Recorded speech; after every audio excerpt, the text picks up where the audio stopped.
Elite Gaming, Monster Energy, and DHL.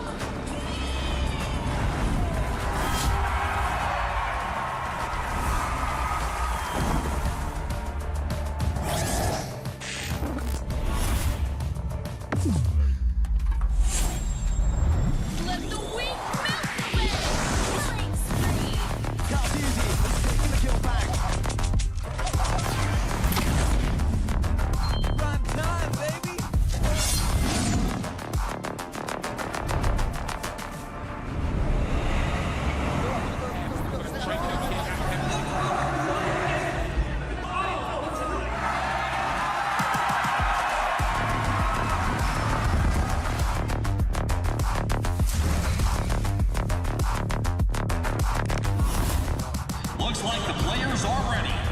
Here we go!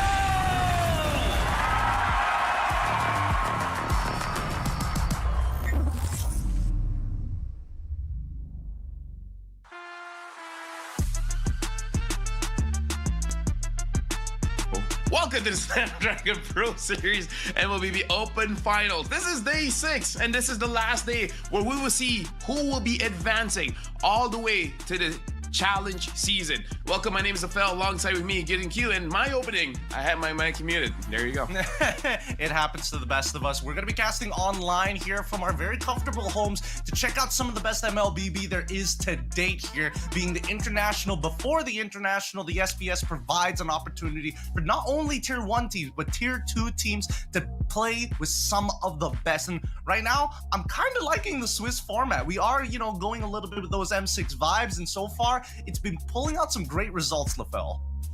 Let me just say, Gideon, the Snapdragon Pro Series so far has been showing a lot of new things. And as you guys are looking at the Swiss bracket, we will actually have another team going to the challenge season because the Burmese Ghouls, they have exited from this tournament, and that leaves a spot open. So later on, we will have a tiebreaker for the 4-1 teams, or for 2 teams, and then they will have the 4-2 final match to see who actually goes and qualifies to the challenge season.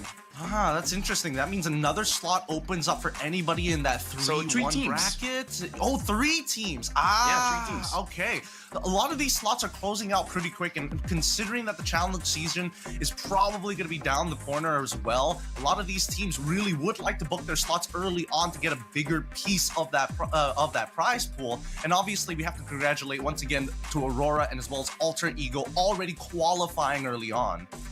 Yeah, and looking at the teams in the 3-1 bracket, it's going to be very, very interesting. Some very clear favorites, but we do have to say throughout the Snapdragon Pro Series, the favorites are just that. They're favorites. They're not going to be the ones to easily win out all of these matches. Like we have seen MV getting defeated, Vamos getting defeated, Mythic Seal from Myanmar, a grand finalist in their own region, and Smart Omega as well. So no matter how much prestige the team have, doesn't really mean that they have adjusted to the meta, because the Passionos is something that we will touch on just a little bit later, because looking at Snapdragon Pro Series, we've seen many different niche picks as well that has really elevated some of these teams. I have to agree here, especially with the current patch that all live players are playing on the public rank. A lot of big changes to the map itself, a lot of changes specifically to turrets, but at least a couple of things have been incorporated in the current patch that we'll be playing here today. A lot of it revolving around, again, as you mentioned, 2 very interesting picks did eventually come up. One of them being Florent, the other one I'll let you guys keep on guessing for now because it's one of our personal favorites here in MPLMY. And now let's look at the schedule to see the games that we'll be showcasing for today. And we're going to start. This is the match 1 stream. It's Rebellion going up against EVOS Holy. Afterwards, it is going to be RRQ Hoshi going up against AI Esports. Later on, JP Niners will have to battle against Fnatic Onyx Philippines. And Lazy Esports will be going up against CLID. Wait, is that one correct? Yeah. Don't worry. Yeah. The one that we're going to be covering, this is between all of the streams. These are all the match ones over the Indonesian, over the Khmer Myanmar, the BM as well as English, as well as our Filipino brothers. At least for the BM and English side, we're going to be watching the JP Niners up against Fnatic Onyx PH. And that's not going to be easy because we've seen games where Fnatic Onyx have dropped, but when they win, they look so dominating. And so far, I think that JP, at this point, being the only Malaysian team close to qualification that hasn't gotten knocked out just yet, this is their only chance. Yeah, and their only chance is going up against the Filipino champions. King Kong so far has been absolutely amazing when he gets the Fanny, so maybe he won't get a Fanny anymore. His joy, honestly, has been amazing. It's just that the win rate hasn't been really reflecting how good he is at piloting the hero. Well, here's the thing. I feel like Joy is in a really unique spot, right? Because Joy, as of right now, feels nice when you have a snowball, feels awful when you're behind, and unlike majority of assassin heroes, her mobility is great, don't get me wrong, but specifically in team fights, when it comes down to pushing the waves, there's a lot of commitment that you have to do to it compared to things like the Fanny, the Ling, the Hayabusa, of course.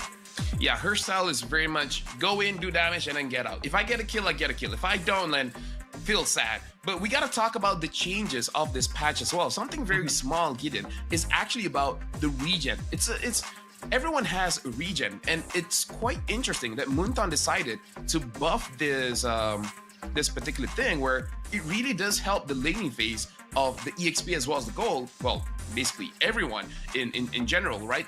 Airborne nerfs, gameplay adjustments in terms of the hero HP, which I personally feel the hero HP and the airborne nerfs are one of the biggest ones in the game. Regen adjustment, as I was talking about, it seems like a small thing, but it really has been helping out the laners. Malefic Gun, man. Malefic Roar, Wind Talker, buff, sure, but Malefic Gun, you really change a lot by adding that penetration. Oh yeah, so much. It really begs the question for marksman players whether or not they should be getting a Malefic Roar or a Malefic Gun, kind of dependent on the scenario, right? Penetration is always going to be nice, but I think only very few heroes can really take full advantage of it and don't get into that optimal range for them. Now, speaking of your regeneration, I think it has changed significantly in tandem to the emblem changes with the amount of how much you're actually getting. So the survivability of your laning phase shoots up way higher because of how much you're getting from that regen. The worst part, that you pretty much lose the lane if you take a bad trade, and you lose your regeneration before you got the full duration of it. Yeah, it really does seem like the changes really impact the early stages of the game, both the laning phase as well as the turtle taking phase, because of the reduction of HP, burst damage heroes starting to get higher in priority, where we even see the picks of Valentina is shooting up even more, where before this, it's more about control mages in the mid. Now having damage in mid, it helps out a lot. Speaking of damage, Hilda's changed, just cooldown, but the control you get from the second skill and the damage is just tremendous. After this, we're going to talk about the niche picks as well. I already talked about the Hilda, but there's really a lot more that we can cover here. There is a lot more to cover. I mean, let's look at our top three. We got Fredrin already with 5 picks with a 60% win rate, Martis with 7 picks at 57% win rate, and Vale being the hot topic here. 3 picks, 66.7% win rate. I mean, the numbers look good for now, but hopefully we get a little bit more data here today with Vale to see how well he truly does.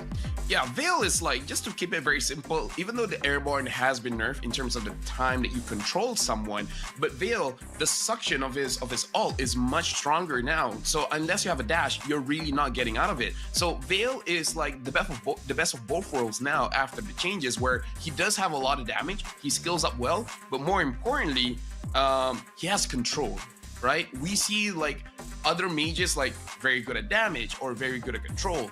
Now Vale is at the spot as Aurora from before, where Aurora had a lot of damage and control. Vale kind of fits that spot now as a secondary option, and maybe for certain teams might be the primary option.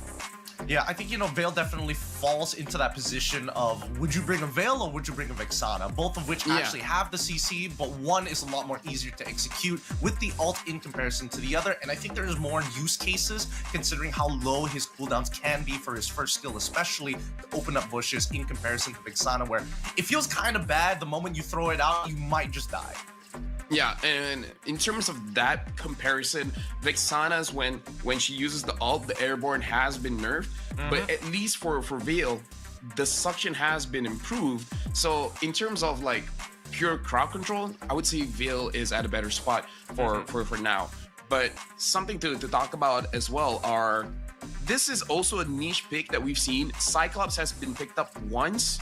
I believe, and Florian hasn't been picked up once. Envy actually picked up the Florian yesterday, and even the coach of Fnatic Onyx Philippines, Coach Why Not, said it was actually a very good pick because the way that we wanted to use our draft was to skirmish, go in, deal damage, get out, because they had the joy.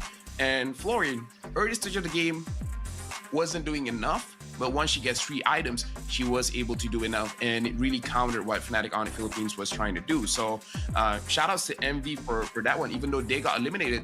Very good draft that even Coach Why Not said that was clever, that was smart. Yeah, I think that, people are going to look for more compositions that have a better spread during the early, mid, and as well as later stages of the game. I think that right now, it's really tough to play like 2 scaling heroes as your main core damage dealers up until the very end, unless you play a very disciplined lineup and you have 2 early game heroes that can kind of slow down the pace of the game for you. I don't know. With everything that has been going on, a lot of teams feel like they're preparing for the upcoming patch. Yeah, but now we got to look at the teams to watch. We have 3 teams to watch, and personally, after what happened yesterday, Lazy Esports is actually the team that I really want to watch, because so far, in terms of the performances from the teams yesterday, in my personal opinion, Lazy Esports had the best performance so far. Well, I mean, looking at their history, I think they're in the best position to have an incredible performance. I think it's still going to be difficult because today Lays will have to play against TLID, and then obviously the other teams to watch are going to be Fnatic Onyx PH and Rebellion Esports. Whether they win or lose is going to matter a lot at this stage here in day number 6. Just one could allow them to send them in stage a bit to earn. Agreed. Looking interesting. They beat Mythic Seals, Young and Dangerous already. They're also looking to beat Duck Rice Esports, which again, one of my personal favorites. So, I mean, just passing on the baton to the next competitor. Yeah, Lazy Esports, the MDL champion of Philippines, going up against the MPL ID champions. That's going to be quite the interesting storyline. Honestly, it's an interesting storyline, but even like coming last year, RRQ Kaito as well, coming in from MDLPH. MDLPH and SPS have a very interesting bond with each other. They somehow work. I don't know how to explain it, but hopefully when we come down to the challenge and the challenge finals, that we still are going to see these teams. Yep. Afterwards, again, like a lot of amazing matches for today. We have 4 total matches. And at the end of the day, we'll be witnessing the 3 teams that will be going to the challenge season. But after this, we're going for a quick break to make sure that all the teams are prepared. So, you know what, Gideon? I feel like we're going to go for a break right now. But when we come back, we're going to see the first match of the day.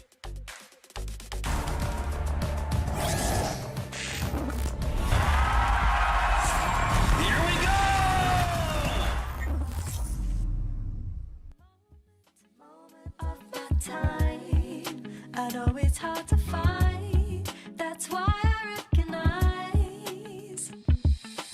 You know what I like, sweet as apple pie. If heaven was a slice, then I think I've had a bite. You're all I need, the sweetest thing since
When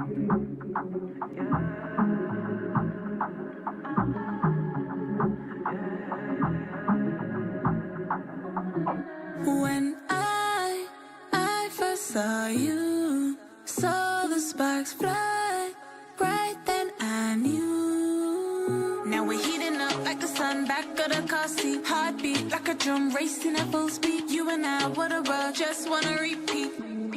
I love you for life. Just you and me tonight. I love you for life. Just you and me tonight. Solito no vamos por el espacio. Just tell me where we go. I'm gonna show you what I got. Ven acércate, le damos más espacio. Hitting on like the sun back to the car seat. I feel like the drum racing at fast speed. You and I wanna rush, just wanna repeat. I love you for life. Just you and me tonight. I love you for life.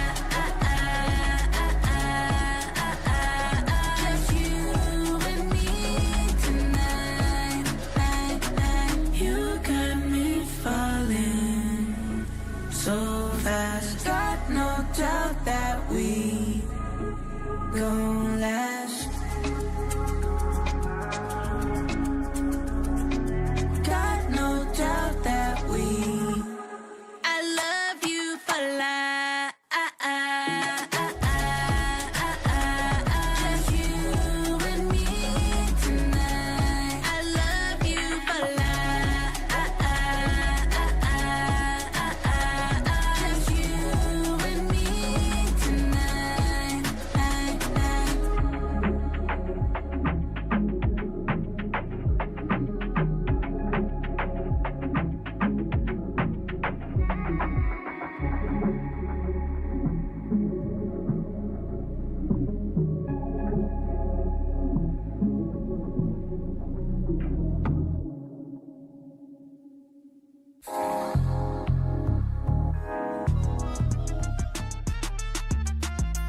And now we're gonna witness JP Niners going up against Fnatic Onyx Philippines, where for JP Niners, they do have a lot to prove to the Malaysian crowd, where a lot of doubts came throwing their way after their own playoffs and even earlier in Snapdragon Pro Series.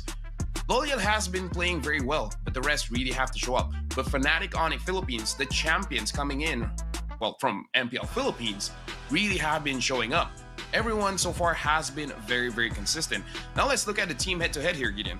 Yep, looking at the team head-to-head, it is not going to be an easy road for JP Niners. Obviously, being the underdogs in this particular situation against Fnatic Onyx PH, the stats all leaning towards Fnatic Onyx when it comes down to team average kills, team average damage dealt, and also team average GPM. But their most picks being Gatot and as well as Alpha in comparison to the Niners, who opt to go for the Troan as well as Valentina. I do think Valentina is going to play a pretty big role for JP Niners, assuming that Fnatic Onyx is going to go with their most picks. But looking at the most bans, the Alphas on top of the chip from Fnatic Onyx PH, with JP Niners, most bans are leaning towards Phoveus and as well as Chip.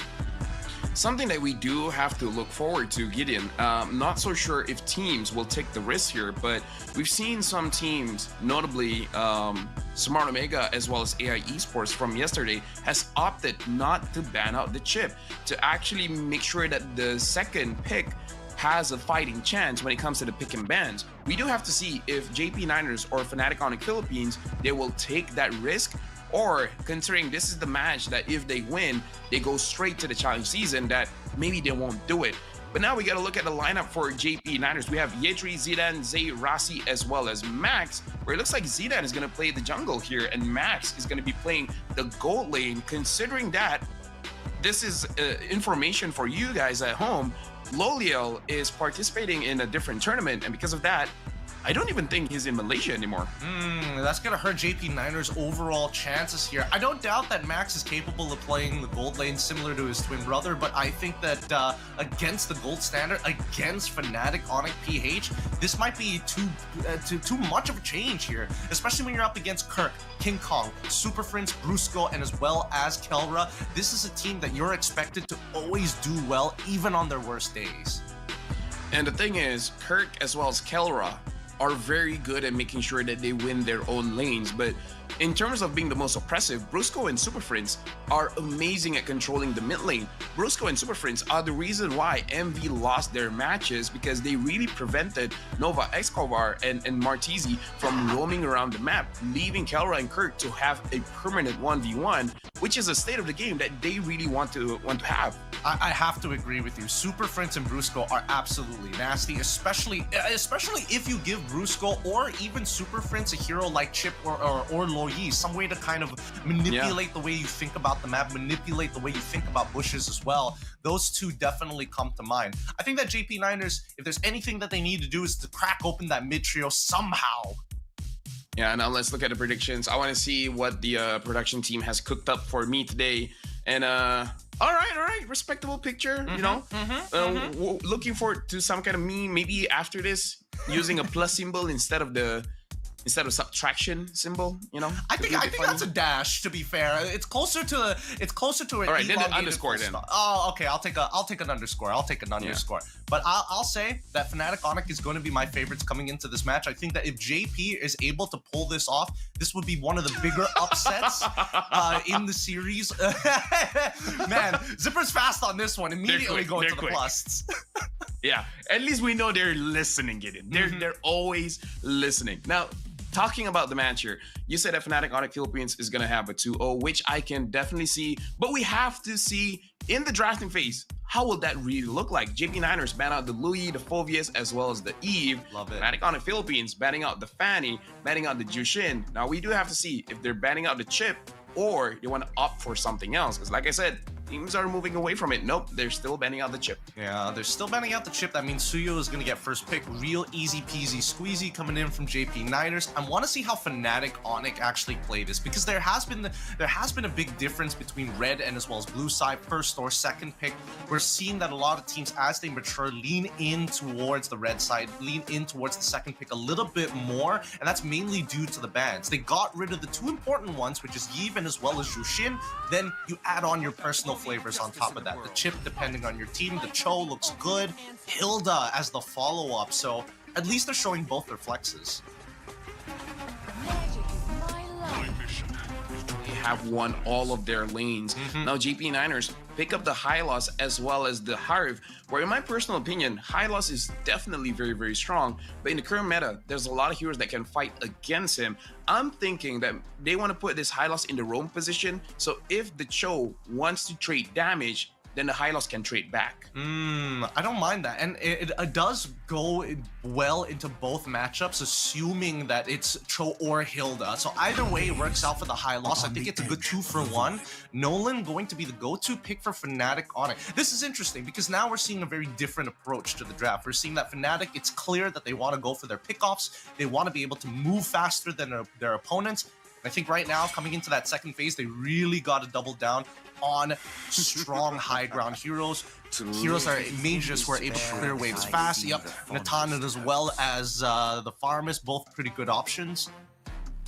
Yeah, Fnatic Onyx Philippines right now, they really want to ramp up the speed of the game, like you said. And this is how they shut down their opponents, by creating such a big goal gap by almost not doing anything, because the way that they move around the map, they can play the macro game if they want to. But again, Fnatic Onyx Philippines is the most aggressive Philippine team, where they can opt for, we can go for more macro play, but we have the draft to play micro. We can kill you guys as many times as we can, and they have the draft to do it. Now, JP Niners, they understand that Kelra can win the lane, so at least give Max, which has been a jungler in his professional career here in the MPL Malaysia, now switching to the gold position, you gotta make sure that Max is as comfortable as he can, so that he can at least get through the laning phase.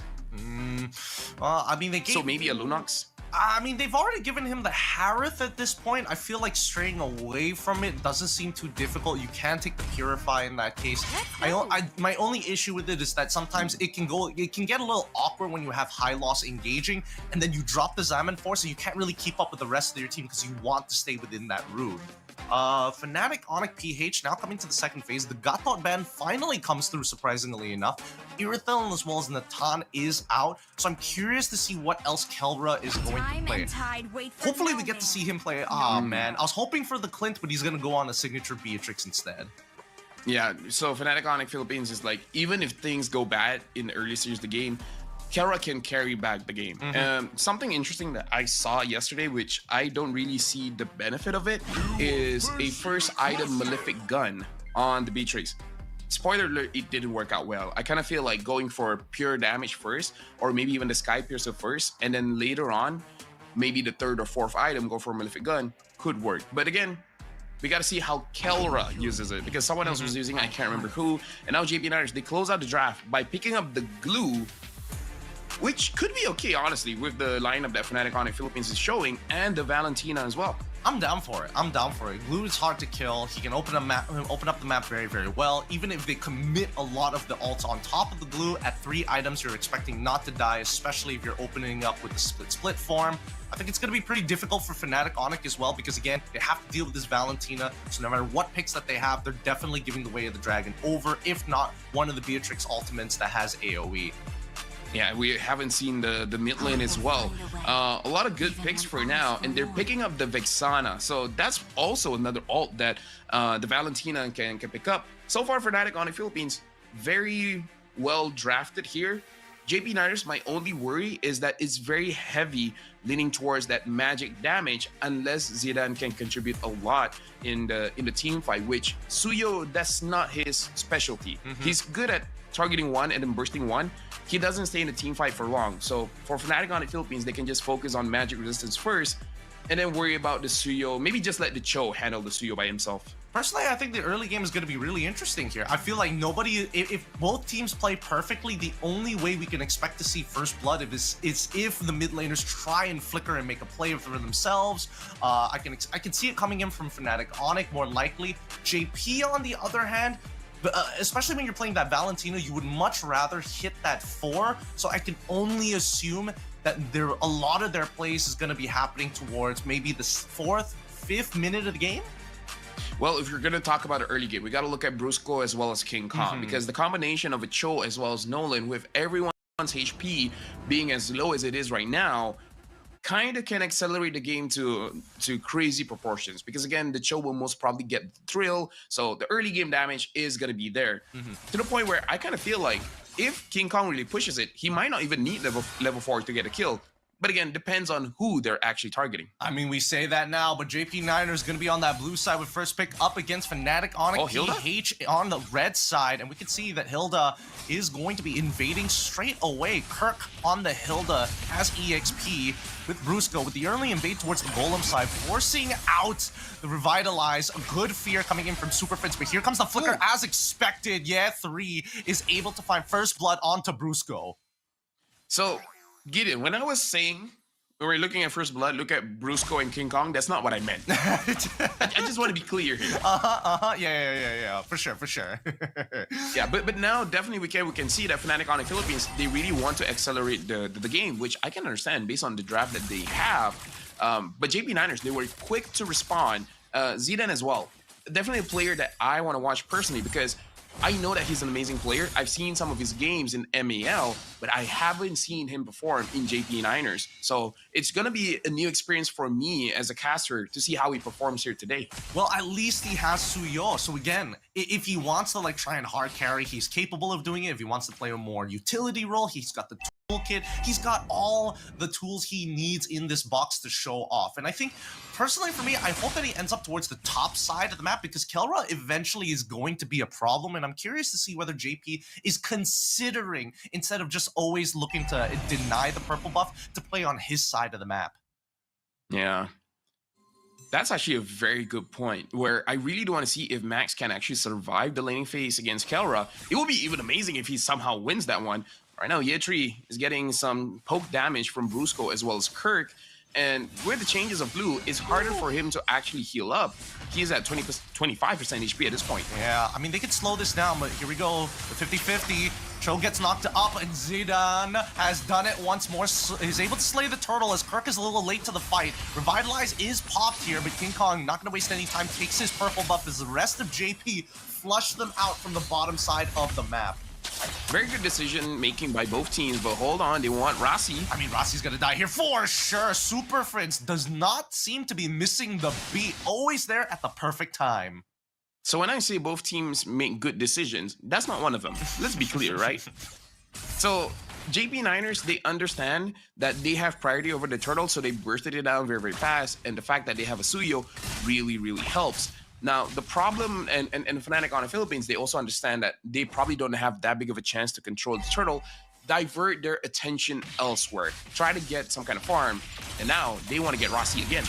Oh, can they find it? No issues whatsoever. I was concerned that Kelra didn't have the right weapons out. He just used the ult just now. King Kong able to get out of there as Ye3 continues to chase, forcing Kelra to actually flicker out of the scenario. And now we see that Fnatic Onyx PH lose a little bit of tempo at the cost of a rotation from Ye3. Kirk, with the help of Super Prince, will get right on top of him, but he's glue, so he doesn't mind. Yeah, so here's the thing, Gideon. Just like, so I don't feel like I'm crazy, but does it feel like Hylos really isn't as tanky as he was before? Oh no, absolutely not. He feels like squishier than Kirk, which is kind of crazy because you would assume that Hylos would have the better base stats at the beginning of his game. Yeah, for sure. Now, again, this is why I feel like the HP changes really affect heroes that really focus on their base stats. That's why I had opinion that Hylos may not be so well suited in this meta. Like maybe A tier, but not S tier. Okay, let's see whether or not that A tier can turn into an S tier right now, unless Rossi can make something happen. Both at the standoff at the river. They know they want that turtle, but Fnatic Onyx makes the first decision to go straight back to the waves. And King Kong, he's not participating just yet, just waiting for an angle. Rossi gonna open it up the map a little bit. Zay holding still, dodges the fear. Both sides poking back and forth, but we see Kelra already leaving his lane, heading over to the mid side of things. Fnatic Onyx PH, great macro decisions to get just a little bit of mid lane gold. Something that's good for both teams here, they look very even at this point, both Fnatic Onyx and JP Niners. In terms of gold, not that big of a difference. In terms of kill score, it's 2-2. Brusco goes in, kicks Ye3. Hey, it goes, oh, it doesn't go wide. Ye3 ends up getting blasted straight away. Brusco trying to run away with the help of the Glorious Pathway. Doesn't matter.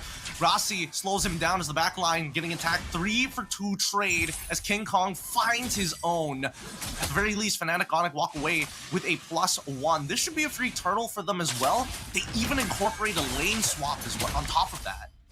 Yeah, we can really see that Fnatic Onyx, they were the one that started. It was Brusco, the one that actually got a kick over to Ye3, and we were talking about how Glue is very difficult to kill. But Glue's, I would say, defenses really depends on whether he used his ult or not. So this is a very good choice coming in from Fnatic Onyx. Before Glue starts poking people out, we take care of the Glue first, and then everyone else becomes easy pickings. With that one play, Gideon, we were not having that big of a goal difference, but now Fnatic Onyx is at 2,000. So just one play, they really shifted the tides in their own favor. I'm already looking towards King Kong. He's holding the majority of that gold lead. Actually, even the gold lead, not too bad. Max is actually keeping up with his own against Kelra, slightly down by 600.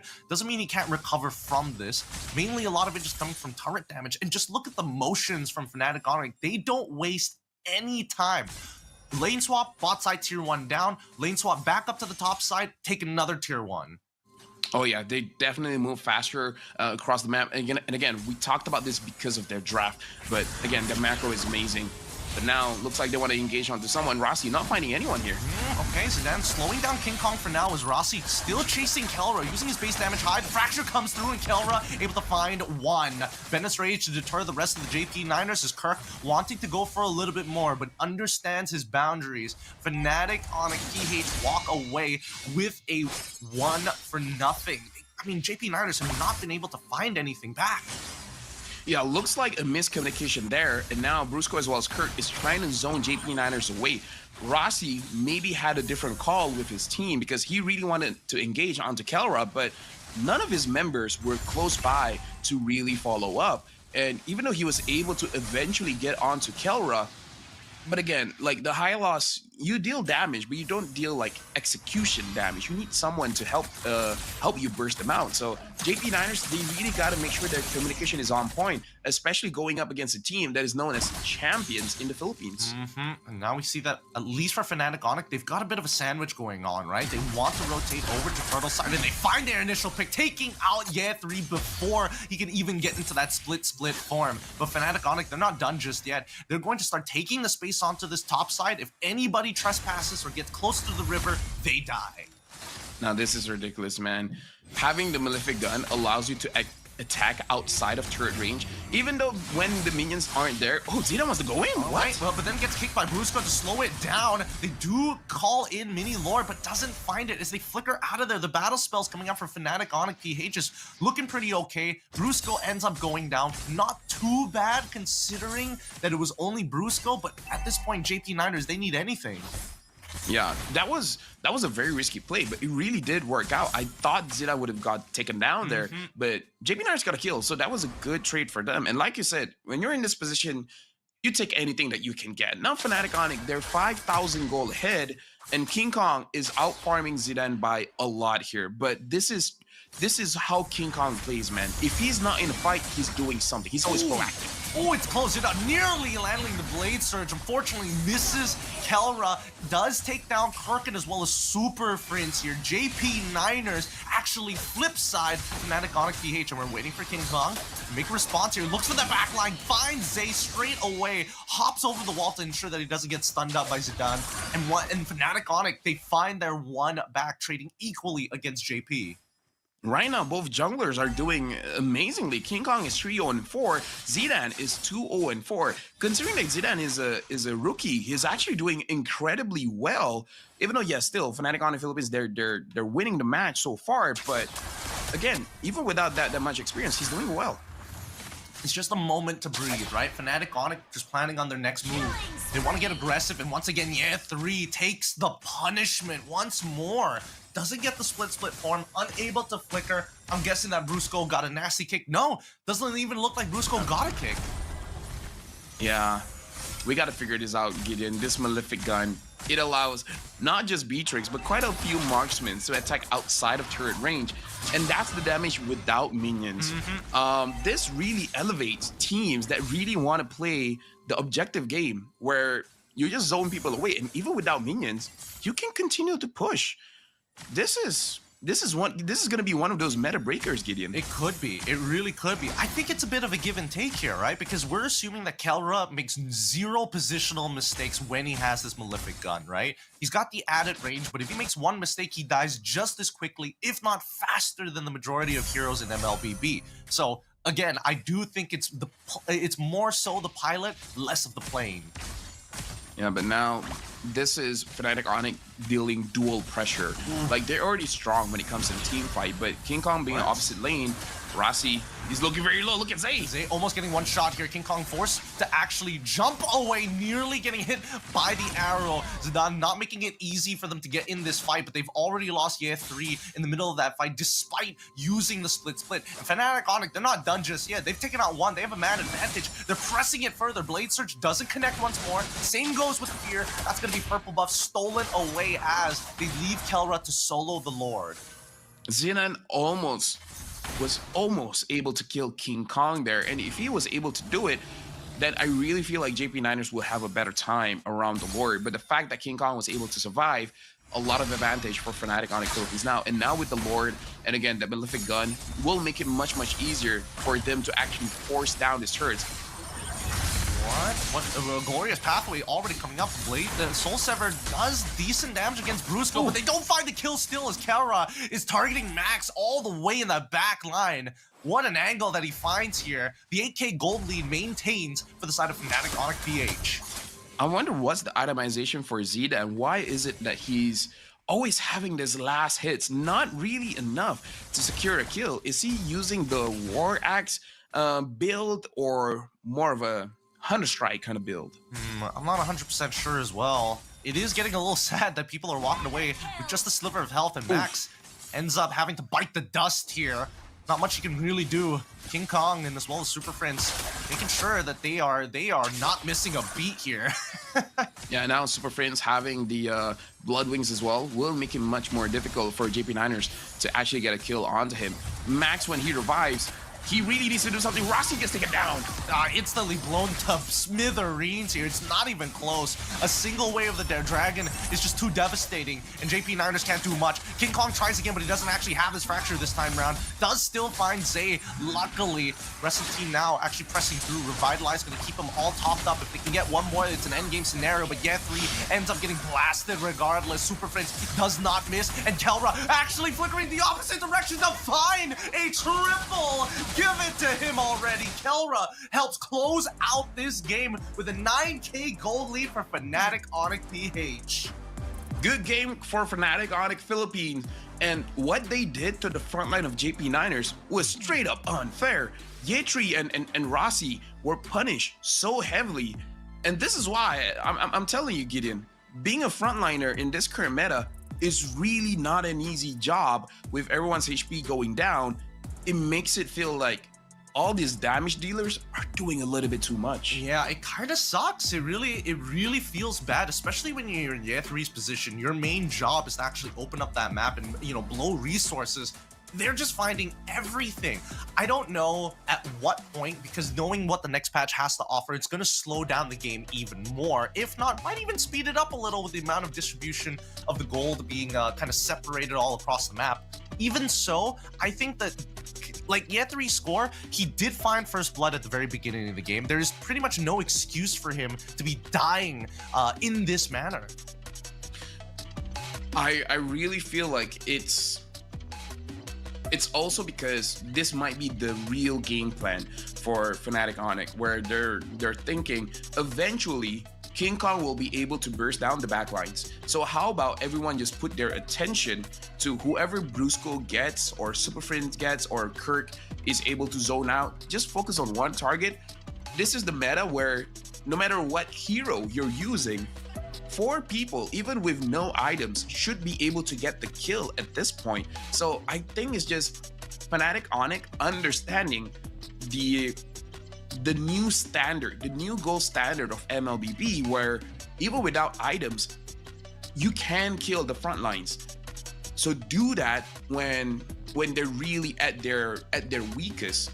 So I think this is something that they're exploiting. Ye3, Rossi, using these tanky heroes, not really that effective in this current patch, where maybe you need something more. Maybe you need some kind of crowd control, maybe you need more spell vamp, but not straight up HP to dependently stay tanky. Yeah, I think it's starting to look pretty grim for tanks right now.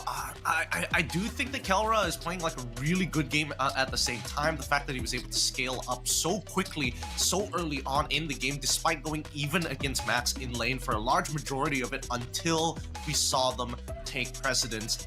Especially when it comes down to just purely priority, right? The man isn't, like, despite having Master Assassin, despite having adaptive penetration, you're expecting him to win the lane much harder than he did. But the real game changer is when that first turtle fell down and that first turret broke under Kelra's pressure. I think that's when the game just snowballed out of control. And now we can look at the itemization as well. Most pro players have really opted, well, when it comes to the gold lane, junglers, they still go for a Malefic Roar, but as a gold laner, everyone is opting for the Malefic Gun. I don't know whether he made the Malefic Gun as the first item, or he went for Hunter Strike or Blade of Despair first. Something to note as well, he built the Demon Hunt Sword. I feel like it is just straight up for that attack speed, because at no point does it really look like he needed that HP percent damage. But then again, yeah, at 12 minutes, he just completed the Demon Hunter Sword. So throughout this game, the majority of this game, he didn't rely on that item. So it's really just the damage from the Blade of Despair, the Hunt Strike, as well as the Malefic Gun.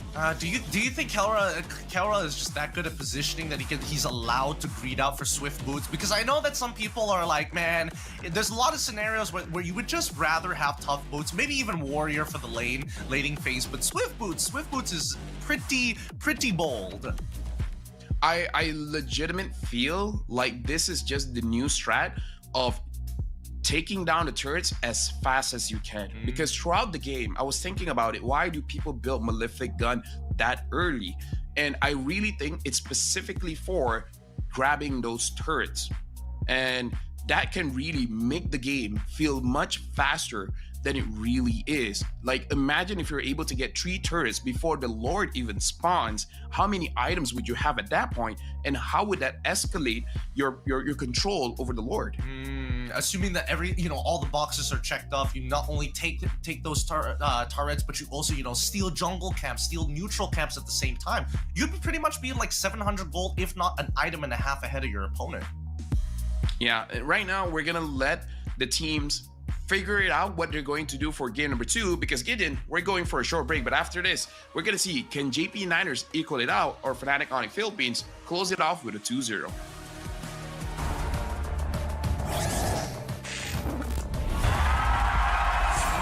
Here we go!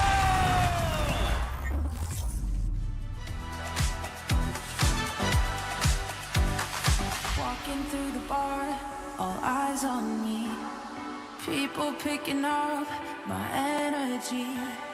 The music never stops. They play my song on repeat, on repeat. I'm flying till I hit the sky. The melody is getting high. You know how to free my mind, my mind. When I'm with you, my world is golden, so golden. Baby, you make my heart shine golden, so golden. Feeling so alive, let's dance through the night. Come on, raise a glass, we're electrified. When I'm with you, my world is golden, so golden.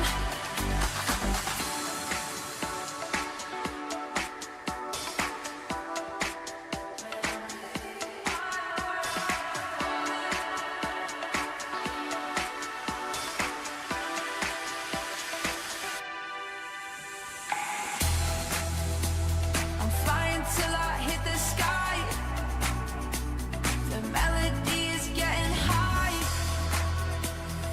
You know how to free my mind, my mind. When I'm with you, my world is golden, so golden. Baby, you make my heart shine golden, so golden.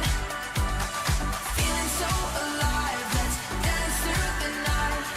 Come on, raise a glass, we're electrified. When I'm with you, my world is golden, so golden.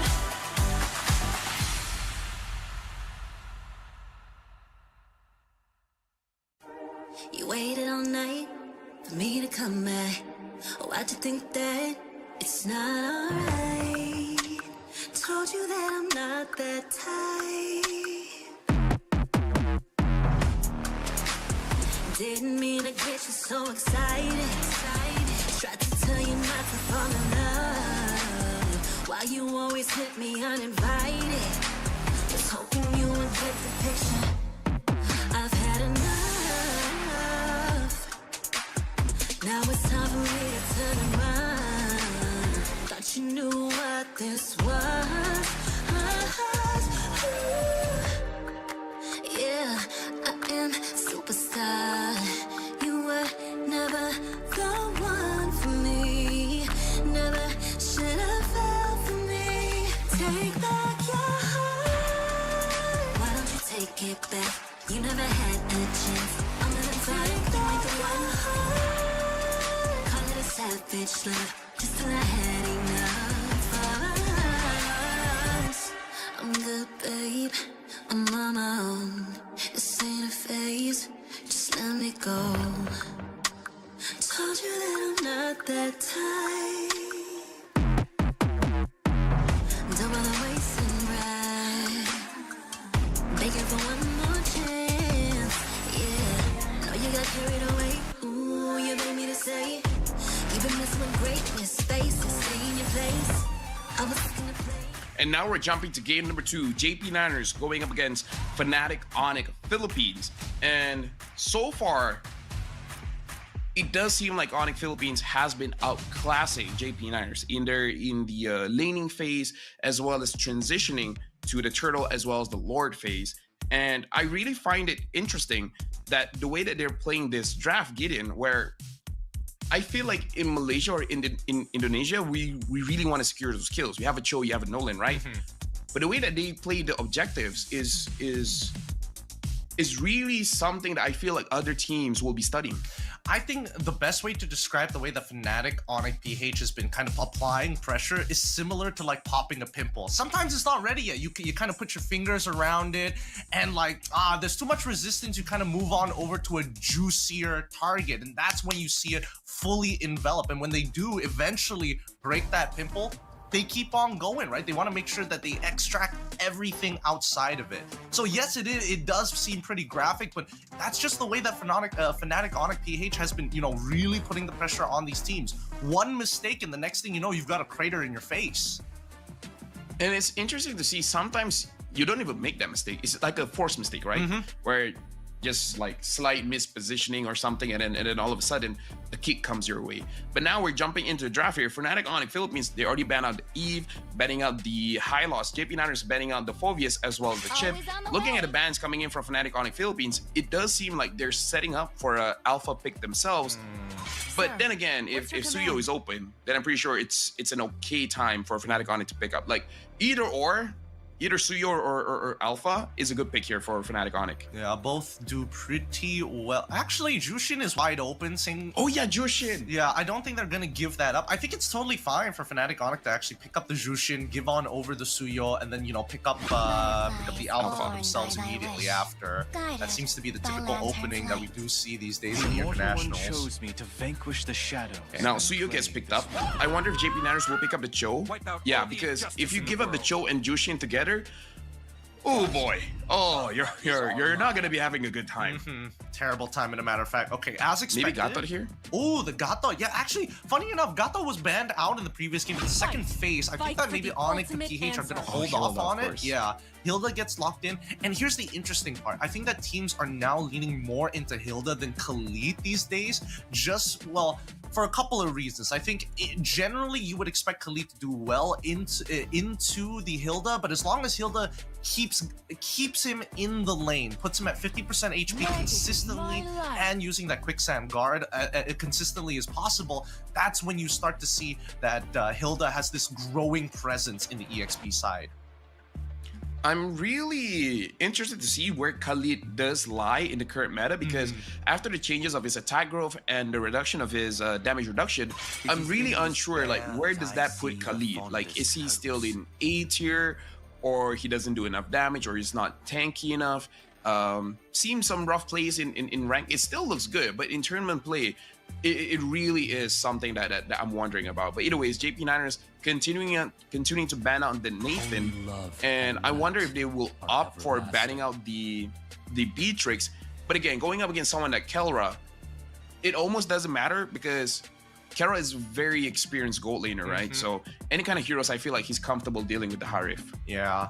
I think he would be most comfortable dealing with the Harith, especially since they've had like an entire season where it was just, the Roger Harith, the usual go-tos to expect in MPL PH. But I think that the second ban here is the second phase ban coming up for Fnatic Onyx is pretty interesting, right? Natan, like, okay, it makes sense. You want to get rid of something that, scales to the late game. But then you have Sicilion coming up for Fnatic Onyx. And I'm only going to assume that they're going to play a little more short range. I think that they probably still might go for the Beatrix if they get pushed into that scenario. Oh, they also get rid of the Tigreal. So do they want to clump up as well? I feel like they will, or maybe this is just to make sure that King Kong doesn't get punished, right? Because if he charges with the alpha charge and then he just gets sucked in, probably not a good idea, especially considering that Zidane actually did well using the Suyo in game number 1. So you want to make sure that King Kong is as free as he can. And they're probably by banning out the Tigreal, they're looking at Yetri to be the one using the Cho in the EXP. Okay. So that could be some indication here. JP9 is really good response with the Aurora. You don't have as much range as the Sicilian, but you have just as much disengage like the Tigreal. Maybe it's not instant impact, instant gratification, but definitely will slow down the members of Fnatic Onyx PH if it does come down to a full-blown 5v5. It makes Fnatic Onyx think about, like, high loss, should I actually pick it up this time? If not, stray away from it. High loss been banned. Oh, yeah, it's been banned out. Yeah.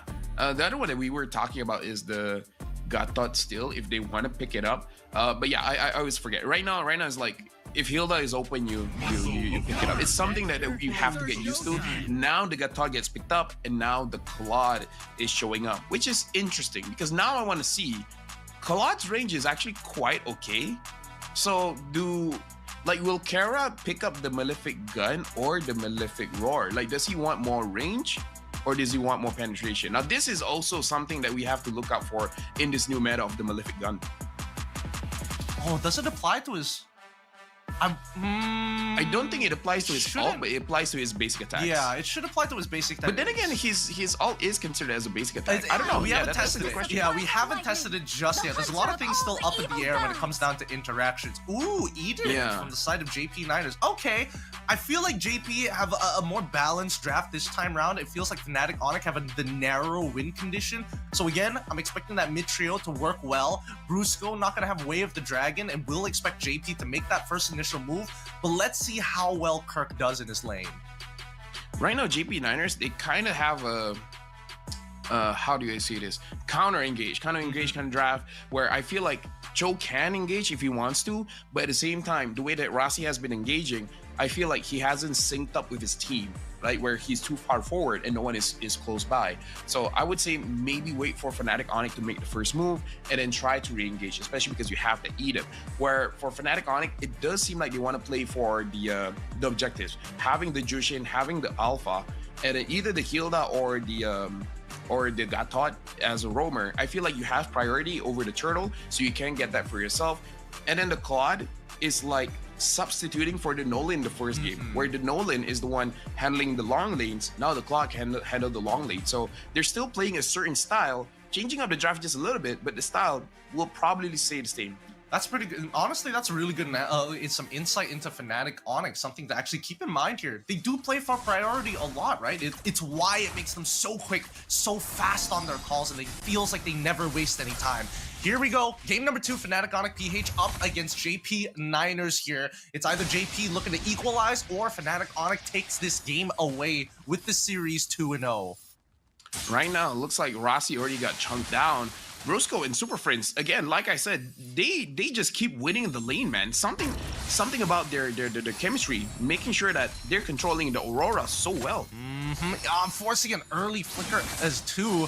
The Blade Surge doesn't connect just yet. Soul Sever does it for Zidane once again. Finds first blood. Brusco is going to get himself out of there, tanking the damage here. But no, the Soul Sever. Okay, thank goodness. Oh, I thought the changes were too much, but Zidane still finds it. King Kong is looking for him, though. Spear of Alpha, not going to get thrown out just yet. Does get the retreat into the Frigid Breath, but King Kong finds the trade back. A 2-for-1 in favor of JP. Yeah, I would still say that's worth it-ish. Zidane at least gets 2 kills. It won't be worth it if King Kong controls his jungle after this. So JP9ers, they have to be aware of this. Make sure that you don't let King Kong invade too much. But so far, I feel like most of the important jungle camps have been taken by Zidane anyway. So overall, not that heavily punished. Not that heavily punished, but I am concerned about JP9ers mid lane, right? It's a little tough with Gatot and as well as Zushin. Gatot taking the concussive blast really clears up that wave super quickly. Here we go, first turtle as we see that Suyo in the middle getting taunt early on. Earth Shadow coming up from Ye3 into the Primordial Wrath, forces the flicker, stuns up King Kong. This could be an opportunity to punish from Zidane. Gets the Soul Sever, one more auto to secure it, finds a second before getting locked up again by Kirk. The Frigid Breath is going to lock down both Kirk and as well as Super Prince in one fell swoop, but Rossi will give up his life regardless. That is going to be a 2-for-2 trade in favor of nobody, honestly, with the turtle still up. Yeah, no, I agree with you. Like, it was very messy, and yeah, we don't usually see this kind of messy team fights in the second turtle, but now the Jushin is all alone. But Super Prince is gonna be able to get out of there. JP Niners, now they're controlling their own jungle, and Fnatic on it, they're going straight for the turtle. Ye3 is not that healthy to contest this one. And he doesn't have the Primordial Wrath as well, so I think that he needs to kind of just back away. Yep, the whole team backs away off of this. A huge mid-wave as well as they clear it up fast. You can see that Fnatic on it rushing to the top side of the map and looking for an invasion. Here comes that Sky Guardian Avatar right on top of the orange buff. Oh, Zidane manages to dodge it with the help of that Blade Surge. Nicely able to hop away. Rossi opening up this map, but Max needs to clear this wave fast as Kelra able to find a little bit of gold of his own from the turret plating as they back away finally. On the opposite end, Revitalize already popped out from Kirk. He's got, oh yeah, 3's in so much trouble. Even pops the ult as well, doesn't find the kill. Yeah, 3 walks away. Zan as well, losing out on some jungle farm at this point of time because Kirk is making sure that Zidane does not get away for free. Super Friends even getting involved. Yeah, right now Zidane's gonna get picked up, but looks like the damage isn't gonna be enough. He's able to get out of there. The Jushin again showing why just one of the most annoying heroes. Like, Jushin is probably the tankiest mage I've seen. It's just the worst. It's the worst to deal with. When you thought Yve with Brute Force Breastplate was bad enough, then you see this. This is only the first form. Yeah, and now we can see Kirk is definitely having a good time going up against the tree, always winning out those trades. And again, it's like that constant heal, that photosynthesis that Hilda has, it just makes it so annoying to trade against, because no matter you feel like, oh, you had a good trade, then it's like, nope, I heal up. What you gonna do about it? Oh wait, hold on.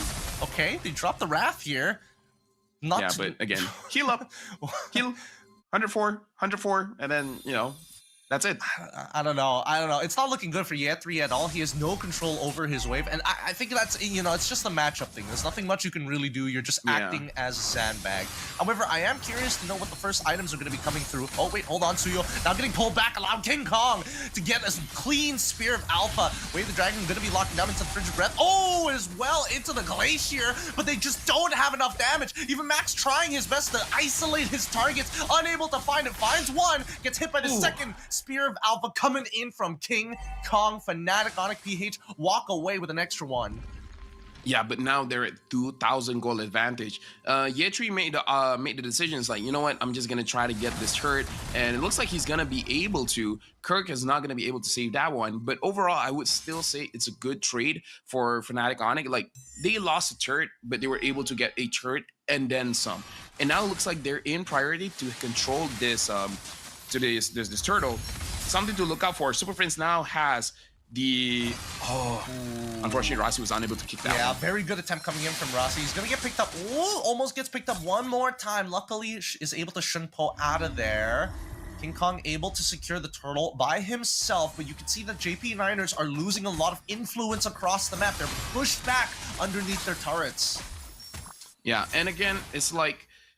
something that you just have to look for is that Super Prince now has the Sky Piercer. This is starting to be a new trend of Jushin builds that we have to look out for. Yeah, I mean, I thought it was like a very public build type thing where it's like, it's only good in the public, but now in professional play, it's just so much easier to get that Lantern Flare on top of their targets. Oh man, Ye3 is getting really low here, and I feel like Kirk, he wants it, but he just knows for a fact that this isn't worth it without my ult. He pulls backwards, and you can see that JP Niners have to protect his mid-tier 1. About to get cracked underneath the pressure. Rossi going to try. It's close. A quarter of its health left. They don't find mid-tier 1. And again, look at this trend. They're punishing Ye3, and at any point that they can, Rossi as well. They're really making sure that the front lines of JP Niners is unable to do work. And when the front line is not doing well, even Zay and Max can't find good positioning. It looks like Zidane tried to get a kill there over to Brusco, but not gonna be able to get that trade. Honestly, I gotta give credit where credit is due. Respect goes to Zidane for making these attempts. But now Spirit Alpha on top of Rossi, he flicks backwards, just to try and get a better angle for his way to the dragon. Ends up getting killed. Sky Guardian Avatar connects onto Zay. Oh, Keller nearly getting the Blazing Duet, but will find Ye3 in the process. Once again, the Spirit of Alpha coming in from King Kong. Just too good. Level 12, it's too fast, and JP Niners cannot keep up with the tempo.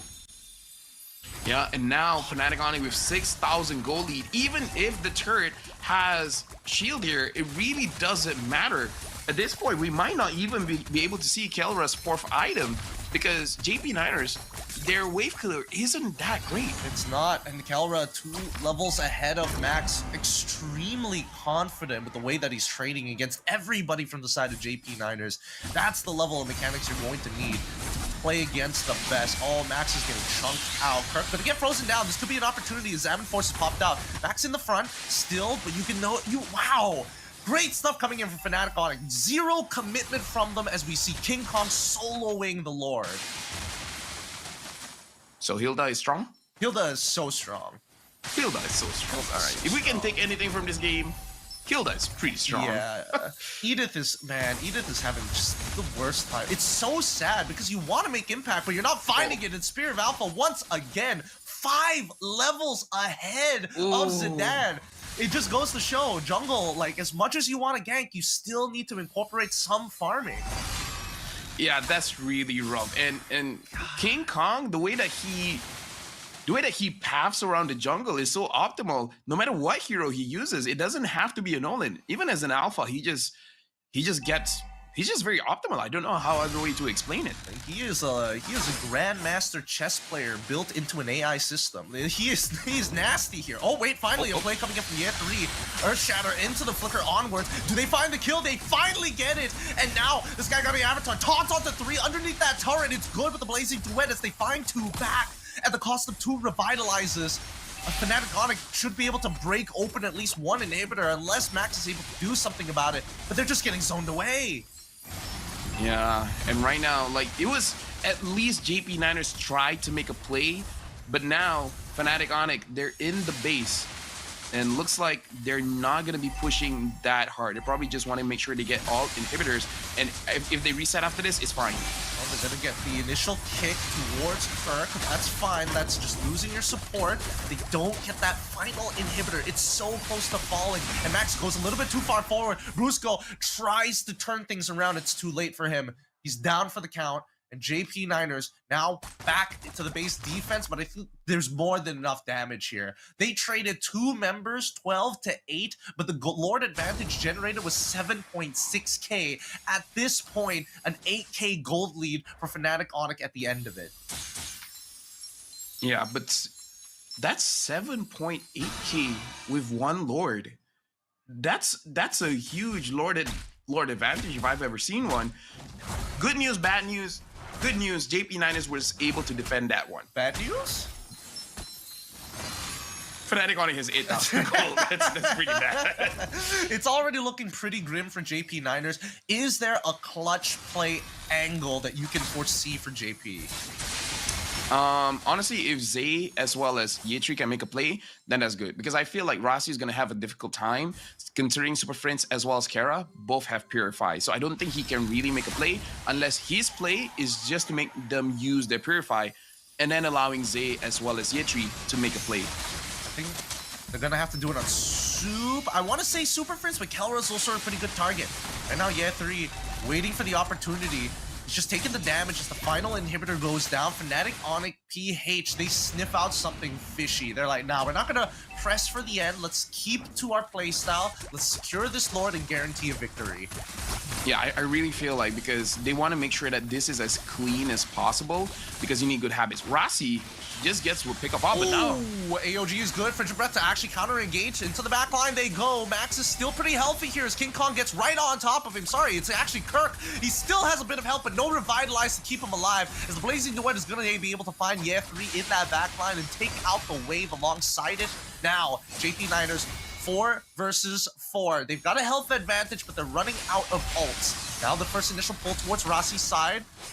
Then goes for Kelra. BMI's out of there just in time. Here comes the Lord. This is the important one here because King Kong is still available. He does significant damage to Zay. Looking for the end game scenario. He could be looking for a Spear of Alpha. Finds one, takes out Max, and now they go for the end. GG, well played. Fnatic Onyx, like origami, just cleanly folding JP Niners into art. like origami. Sheets of paper, man. Sheets of paper to Fnatic Onyx. Just destructive hands. What can you really do about this? Like, I want to say that the early game could have been played slightly better, but I think that JP unfortunately did not adapt fast enough before Fnatic Onyx kind of ran away with the game. Yeah, first of all, origami. Never thought I would use that to describe a game. But yeah, Fnatic Onyx Philippines, I would say they got a really good draft for themselves. But again, it's the way that they play. Super Friends and Brusco, other teams need to study how to handle this mid duo, because fundamentally in the game of MLBB, the mid trio is so important to get the game going. And these two people are very good at controlling the movements of enemy team. So I feel like before you start worrying about Kelra, before you start worrying about Kirk, figure out how to shut down Super Friends and Brusco, man, because they're a problem. Yeah, they're a pretty huge problem. The fact that this game, again, first game looking pre 13 minutes, even second game pre 13 minutes, the game is pretty much done, and it only got slightly slower because Fnatic Onyx did not want to make any mistakes and just went straight for the Lord. Generally, I have to agree that their first line of defense, Super Friends, Brusco, and as well as King Kong, is kind of overwhelming to deal with, right? And I think maybe this is the plan that the organization of Fnatic Onyx PH was trying to go for. We already have Kelra, who's great in his lane. Let's find somebody else who's solid in the EXP and then build a mid trio that allows our side laners to shine. Yeah, looks like King Kong will be the MVP for this one. 5 kills in total. Super Friends getting 2 kills, Brusco getting 2 as well. Overall, I would say JP Niners lost, but I believe they have another chance after this in the tiebreakers and such. But Zayden really surprised me. For me, he really stepped up and he performed really well.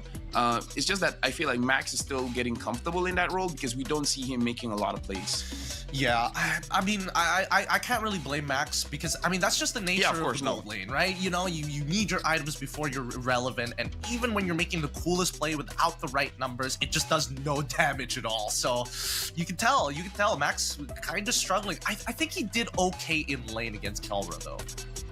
Yeah, I feel like saying that you survived the lane phase against Kelra is already quite a big deal. So we hope for the best for JP Niners in the upcoming state of the tournament. But for now, congratulations to Fnatic Onyx Philippines. They are moving towards the challenge season. And I would say quite easily as well. And again, the MVP, King Kong, 5, 2, and 5. 71% kill participation, 891 GPM. Honestly, with the way that he farmed, I would have thought this would be 1,000. Yeah, I thought this was like getting close to 1,000 for sure. But I guess, you know, they dragged out the game just a little bit too long. I don't know. I feel like King Kong, I can't tell whether he has such insane chemistry with the rest of his team that he's allowed to kind of do what he wants, or whether he's already thought about his team as he's pathing around the map. It's really hard to tell sometimes. Yeah. Looking at the highlights here, JP Niners actually had a pretty good early game, right? They were able to secure 2 kills for Zidane, and Zidane using the Suyo looks more catch burst kind of playstyle instead of going for those objectives. But understandable, going up against a composition that has a Jushin, it is really hard to contest for those objectives. Not to mention as well the Hilda. Hilda as well, Gideon, is something that we have to get used to because we're definitely going to be seeing a lot of Hilda. I mean, just look at this, right? In the highlights alone, most of the time you see Kirk just using the Revitalize ultra selfishly. He is looking for Max. He is looking for Zidane. He is looking for Zay sometimes just to be really, really annoying. Apply a lot of pressure onto your opponents, absorb their, free spells, and then just walk away like nothing happened. Yeah, overall, amazing play by Fnatic Onyx Philippines, and it's good that they win at this stage because the more games they play, the more they risk on showing other people what they got. You know what I mean. You know what I mean. So winning here means a lot to them. JP Niners, they have another opportunity, but again, it's not gonna be easy. Everything like right now, they're not in the best state. They don't have their main 5. But they really have to adjust, and they have to adjust very, very quickly. Now let's look at the heat map for King Kong. And again, it's interesting to see. He starts at the bottom side of the map, starting at the orange side, and then going for the purple, going for an invade and then rinse and repeat. Like his pathing is actually something good for aspiring junglers to see, to roughly have an understanding on how to maximize their farming. I think, take it a step further. Why is he pathing in this particular manner? Right? That very first rotation is what we commonly see amongst a lot of MPL regions, right? A double buff start, then you go straight away looking for a neutral objective, a small neutral objective that's achievable, like Litho Wanderer, maybe even River Crab, and then instantly you invade to take one of the side camps, whether it be, in this case, it's always the Beetle camp, and then from that point onwards, you just look for ganks. Like King Kong, he is making sure that his pathing is optimal to keep himself open for any opportunities that present themselves on the map. He can easily just walk away from farming, go instantly into a gank, and then walk back into his jungle, still having plenty of farm to actually work off of to continue his spree and his gold income. So I think that, as long as people keep in mind the reasons why he is pathing in this particular manner, rather than just blindly following it, at least we'll give them some context in their ranked games of like, oh, I have more presence in the game. Yeah, for sure. And again, I'm an advocate about winning the mid, and it's been consistent. It's been very consistent. Brusco showing a lot of MVP performances. Yeah. And one of the things that definitely JP Niners have to be prepared for in their upcoming matches is that maybe don't let the Hilda through, because Yetri was really unable to play that matchup. Or some people have theorized that Fredrid is a good answer towards the Hilda. Whether it's true or not, I'm not so sure, because we haven't really seen solid results so far. Meaning to say that it really shows that Fredrid 100% wins up against the Hilda. So either figure out how to handle the Hilda, or just straight up ban it out. Yeah, I think that maybe straight up banning out for now here at SBS is probably the correct answer. I hope to God that it's not going to bring back the macro intensive EXP laners like Uranus to come out. I don't think so. I mean, if you're putting in Fredrin, then the next thing is like, oh, what's even tankier, but also wave clears, and it always goes back to Uranus. It always revolves back around him. I hope it doesn't come to that point. Personally, I don't think so, because of the changes of HP. Uranus is like annoying come second item. Yeah. I would say before the first item, he's still kind of squishy. So I know how much you hate Uranus, so I think it's fine. I think we will see, let's see. I think we will see a Yuzong before we see a Uranus. That's my personal take. Okay, yeah, I'm down for that. I do wish the Paquito would come back in the meta, but that's a very big ask. Lapu Lapu. Lapu Lapu could also be something. He just got buffed. I mean, it was a small buff, but good enough, It's more for team fighting than it is for his laning phase, to be fair. He still has a pretty rough laning phase overall. I don't know, there's a lot of things that we could theorize for these upcoming games, and hopefully, I do hope that people are going to, at least teams right now here at the SBS, are going to be preparing for the upcoming patch that's going to be happening down the road. We've already had a bit of it, a little bit of a taste of it in the live servers, but for now, at least we have a good idea of where it could be leading towards. Speaking of, we have 3 more matches after this. So for now, I feel like we're going for a short break, but then after this, we're immediately going to jump into the second match. So again, we'll see you guys right after this break.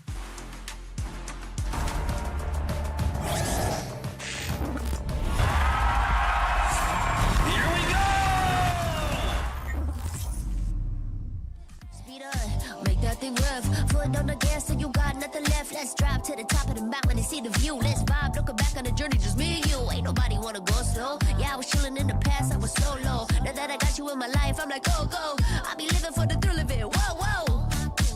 I hear you like to gamble. Let's take the road, let's travel. No, I'm a lot to handle, but I wanna go fast with you. Think we could go the distance, although I know we're different. Together we both fit it, so I wanna go fast with you. Put it in motion, baby, we're going faster, faster, faster, faster.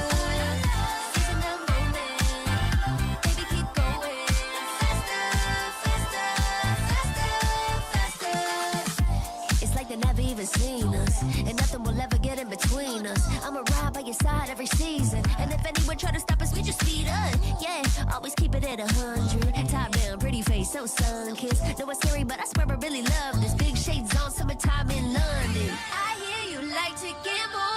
Let's take the road, let's travel. Know I'm a lot to handle, but I wanna go fast with you.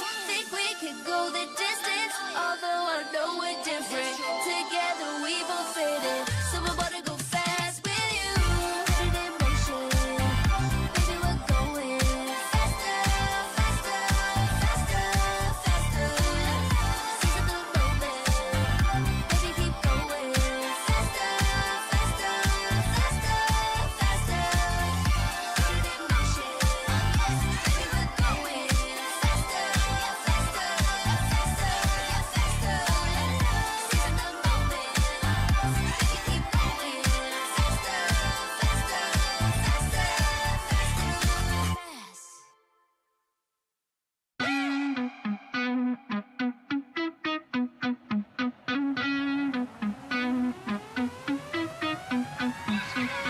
I can feel it in my bones, yeah. I can feel it in my bones.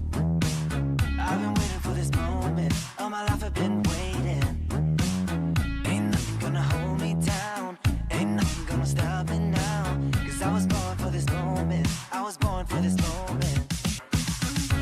Everybody said I was crazy for believing. Told me to give up, there ain't no shame in me losing, but they're wrong. Oh, but they're wrong. Oh, I came to win 'cause I know it's my time. Giving too much now, but I ain't going back. So give me the green light. Give me the green light. 'Cause I'll stand and fight. So give me the green light, the green light. I will stand and fight. I will stand and fight. I will stand and fight. I will stand and fight. I will stand and fight. I will stand and fight.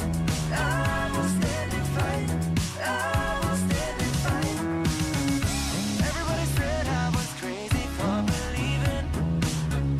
Told me to give up, there ain't no shame in me losing, but they're wrong. Oh, but they're wrong. Oh, but they're wrong.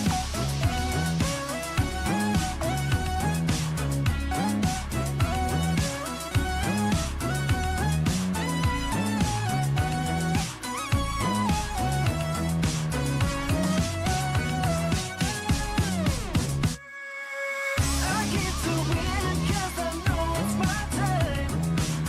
Giving too much now, but I ain't going back. So give me the green light.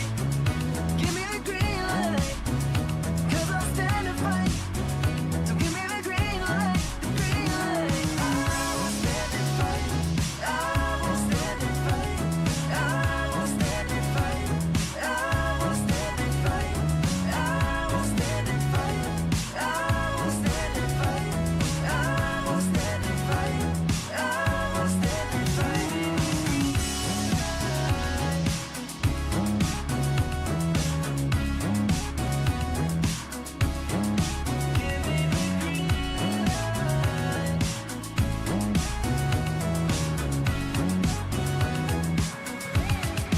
Give me the green light.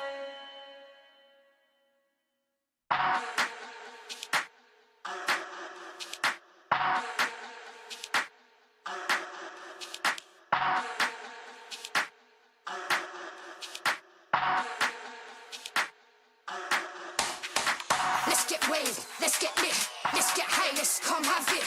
Let's get burst, let's get mashed, let's buy a bottle and splash that cash. Guess what, it's time for action. You're feeling fine, main attraction. Pure vibes, not satisfaction. Feel the baseline, chemical reaction.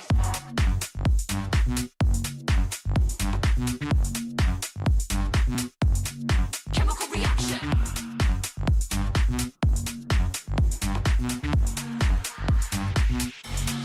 Chemical reaction.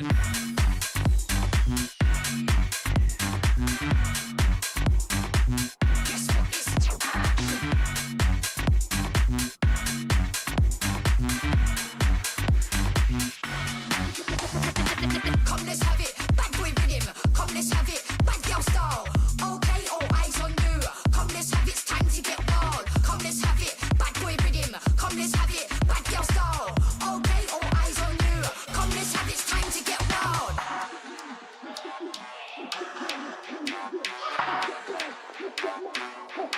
Time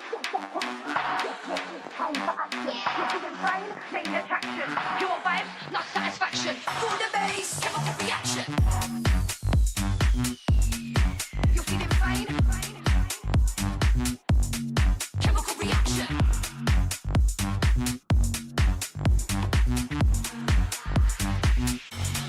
Chemical reaction.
Give it more, give it more, give it more right now, right now. Give it more, give it more, give it way more. Yeah, we give it all that we got. Measuring what's in our pockets, then we give it a lot. Cause we've been hustling for years, now we up at the top. And no, it's still not enough, so we ain't gonna stop. Cause that's full throttle, zoom, zoom, hop, skip, jump. Gotta eat it up, but the goal is lunch. I'm the big goose, so I never duck, duck. Just keep our head up and yeah, we going up, up, but don't call it good luck, luck. Earning what we got, cause all we do is give it more. Yeah, we going up, up, but don't call it good luck, luck. Earning what we got, cause all we do is give it more. Give it more, give it more, give it more right now, right now. Give it more, give it more, give it more, give it way more, way more. Give it all, we got, we give it all, we got. Oh yeah, give it more. Give it all you got. Now they know about our dedication. Not just hard work, it's also patience. Chipped away at it and ignored the hate. And now we big tongue status and it's us for the taking. We eat, dream about it every time we sleep. Making moves, just look at my feet. Yeah, we bring the heat. We make every situation sweet. Now all we need is yeah, we going up, up, but don't call it good luck, luck.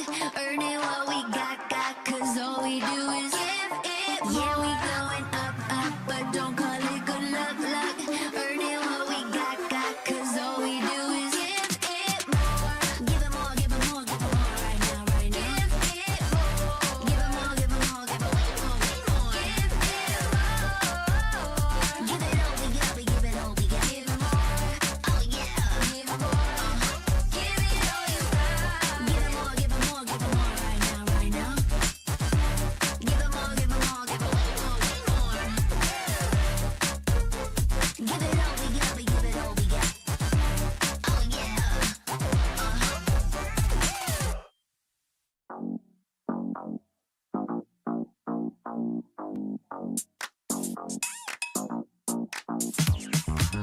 Cutie, dressed up and I'm glistening. I'm the gift, don't wrap me like it's Christmas. Once I'm yours, you'll know what you've been missing. Feeling like we should get into mischief. Listen, you've been looking like you're down on your luck. Need a girl like me to come through, lift you up. Hold me in your hand, I like when you touch me. Keep me around or you might get lucky.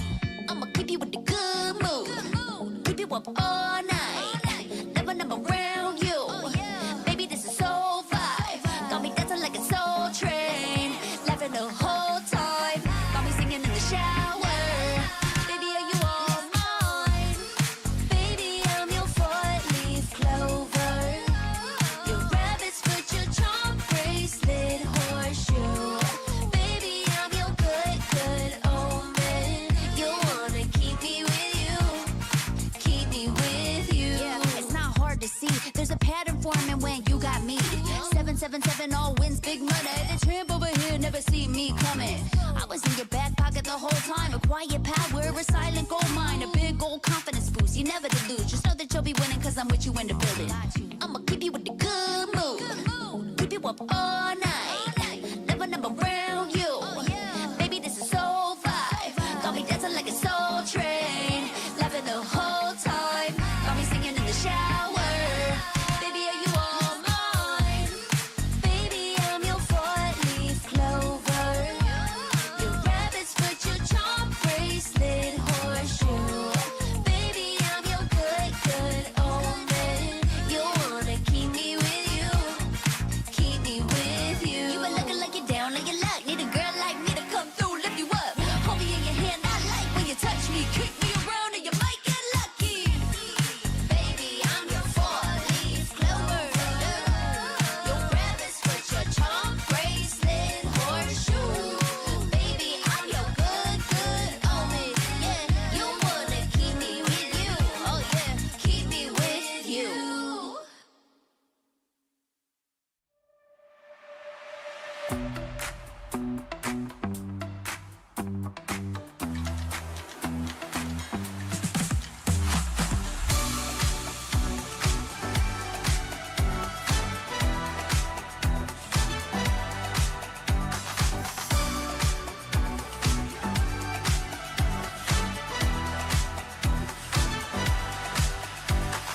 Walking through the bar, all eyes on me. People picking up my energy. Music never stops. They play my song on repeat, on repeat. I'm flying till I hit the sky. The melody is getting high. You know how to free my mind, my mind. When I'm with you, my world is golden, so golden. Baby, you make my heart shine golden, so golden. Feeling so alive, let's dance through the night. Come on, raise a glass, we're electrified. When I'm with you, my world is golden, so golden.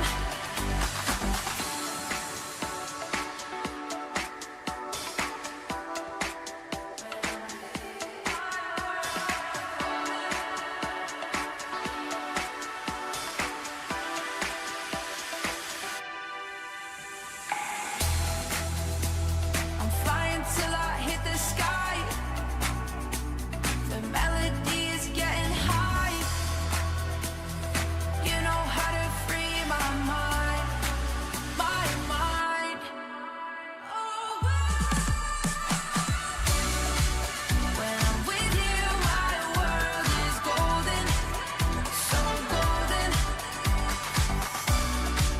Baby, you make my heart shine golden, so golden. Feeling so alive, let's dance through the night. Come on, raise a glass, we're electrified.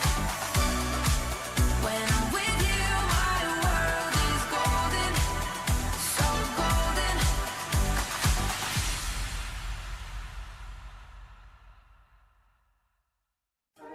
You waited all night for me to come back.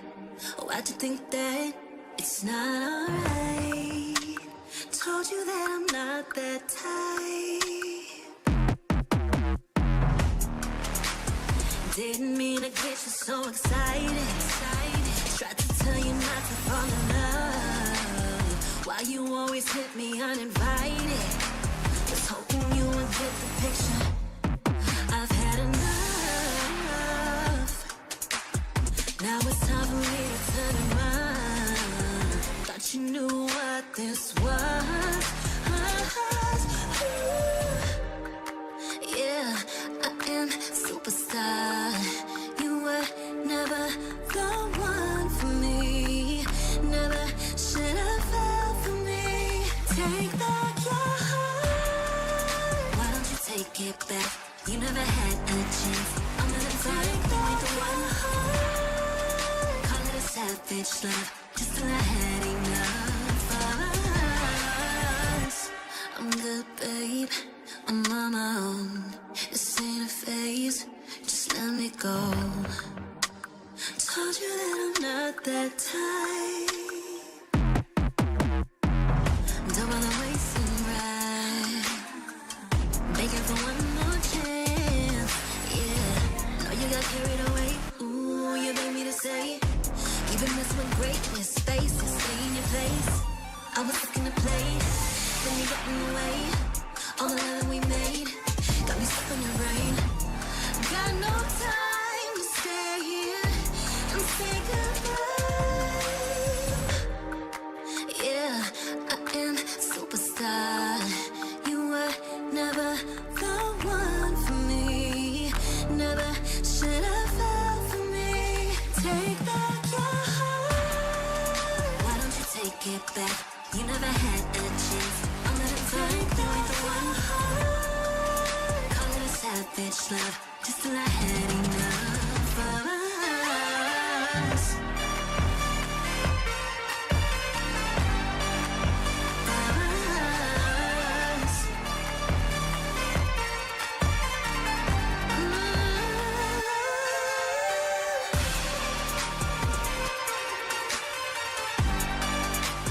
Take back your heart.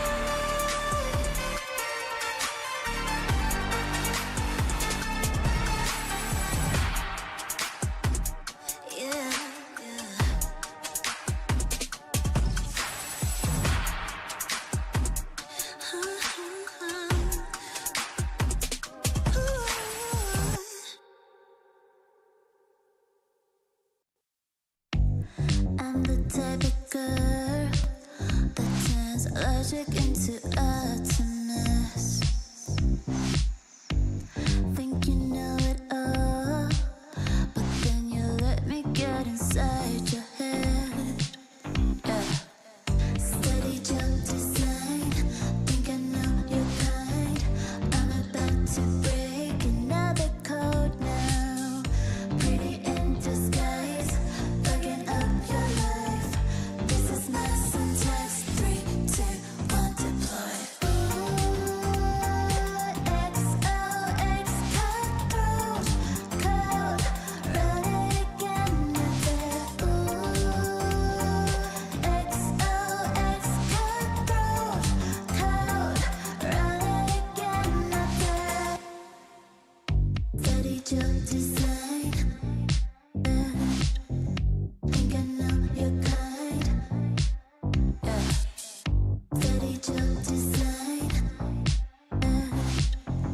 think I know your kind. Yeah. Steady jump design, think I know your kind. I'm about to break another code now. Pretty in disguise, bugging up your life. This is my syntax. 3, 2, 1, deploy. XOX cutthroat code, run it again. XOX cutthroat code, run it again.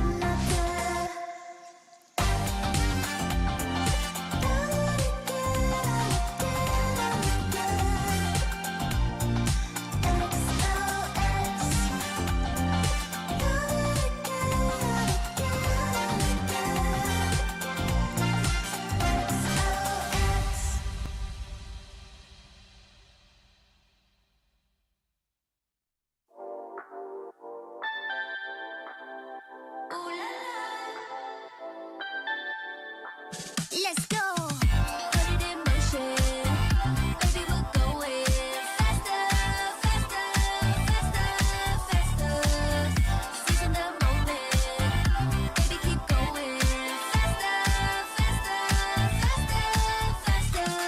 Speed up, make that thing rough. Foot on the gas, so you got nothing left. Let's drive to the top of the mountain and see the view. Let's vibe, looking back on the journey, just me and you. Ain't nobody wanna go slow. Yeah, I was chilling in the past, I was solo. Now that I got you in my life, I'm like, go, go. I be living for the thrill of it, whoa, whoa. I hear you like to gamble. Let's take the road, let's travel. No, I'm a lot to handle, but I wanna go fast with you. Think we can go the distance, although I know we're different. Together we both fit it, so I wanna go fast with you. Put it in motion. Baby, we're going faster, faster, faster, faster. Seizing the moment. Baby, keep going faster, faster, faster, faster.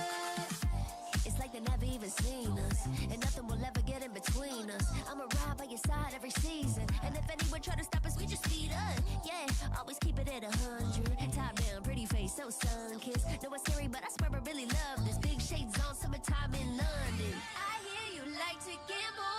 Let's take the road, let's travel. No, I'm a lot to handle, but I wanna go fast with you. Think we could go the distance, although I know we're different. Together we both fit it, so I wanna go fast with you. Put it in motion.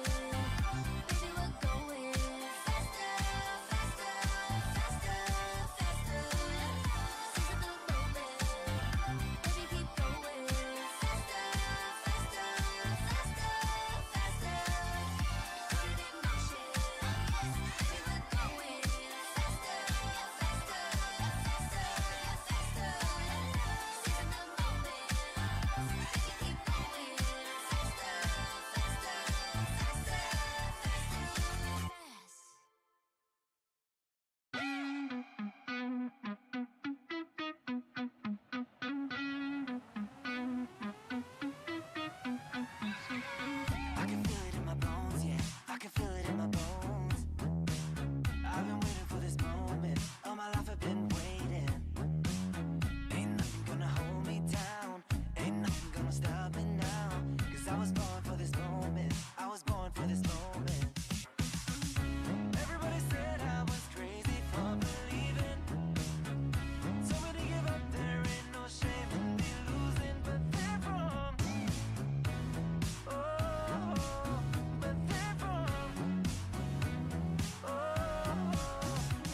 You're feeling pain? Main attraction.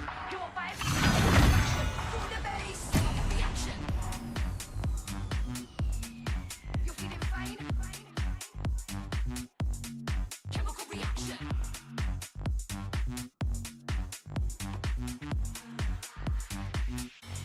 Chemical reaction.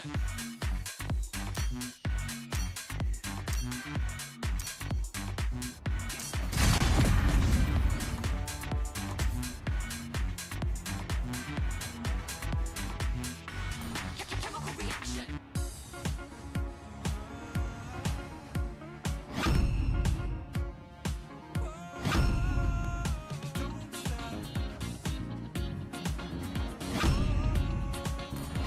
I am the moonlight that breaks through the darkness.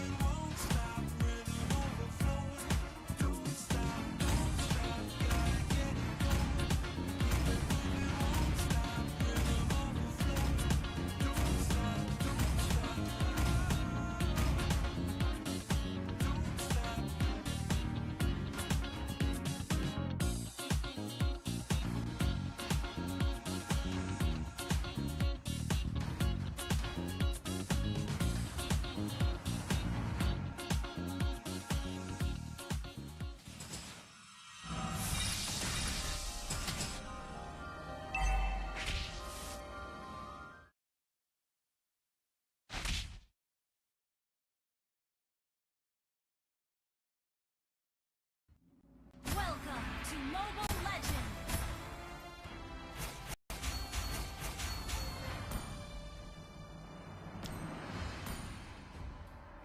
Five seconds till the enemy reaches the battlefield.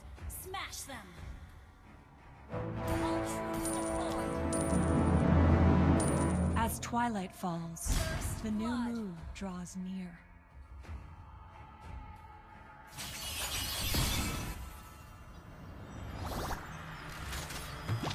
Yeah. Watch your back. Fade into the moonlight.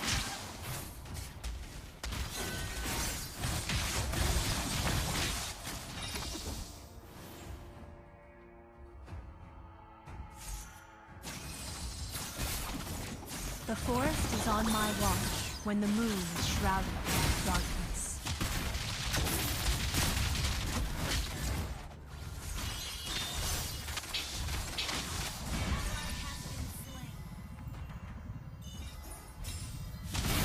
A gift from the great.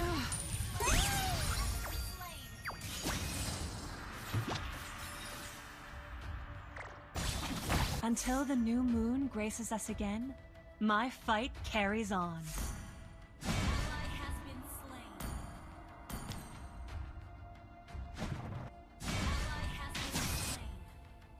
Elves won't give in, no matter how much more suffering they both. May the moon forever shine upon us.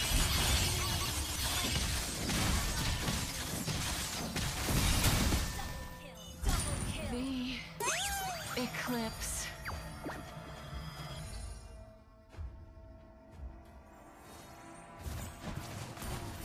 I'm ready to re-enter the battle.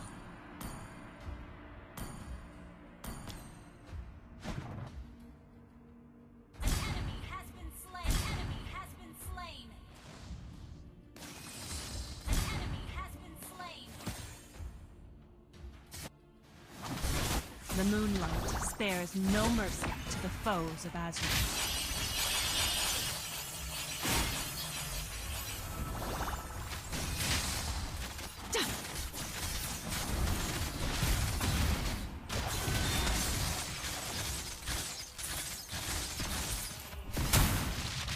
Fade into the moonlight.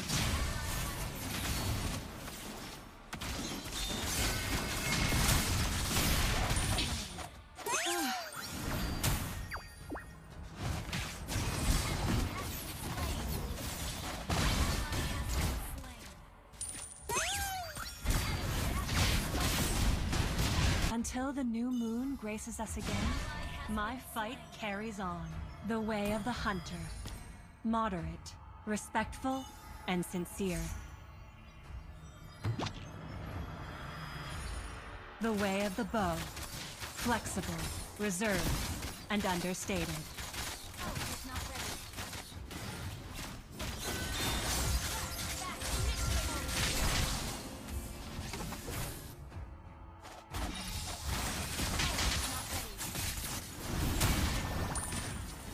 The eclipse.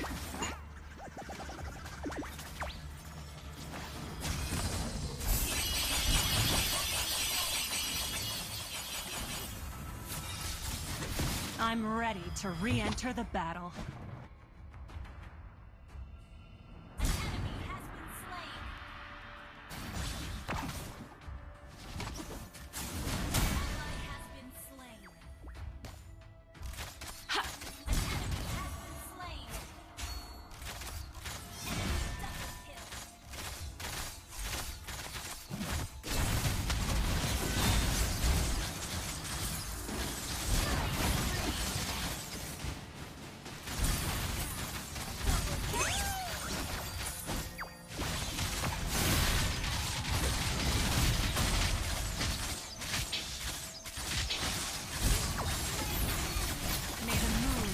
Mercy on you.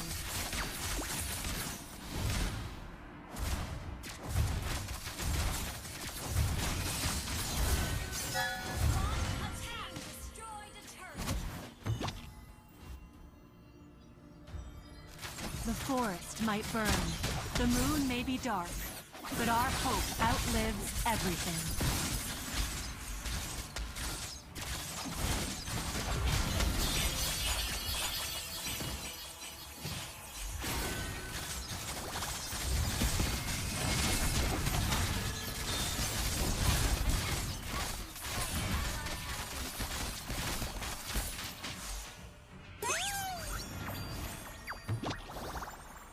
The moon impartially sheds her grace on every corner of the forest.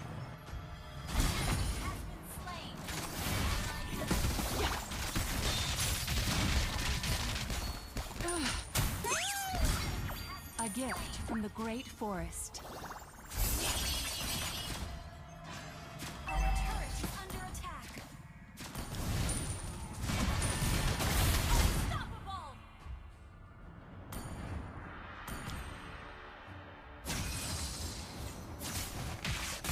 Until the new moon graces us again, my fight carries on.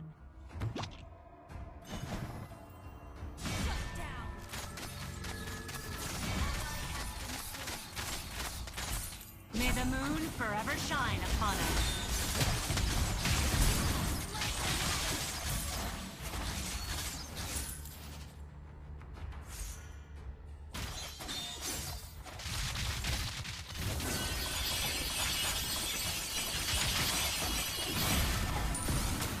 The eclipse.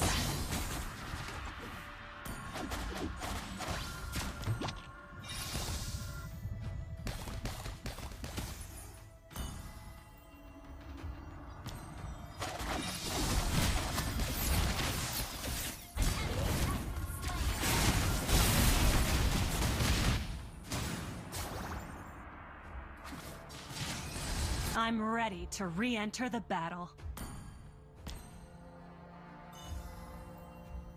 An enemy has been slain.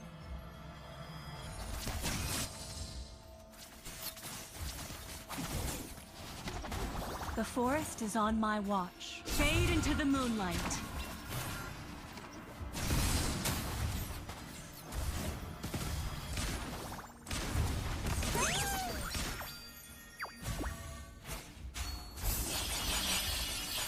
You can't run from my arrow.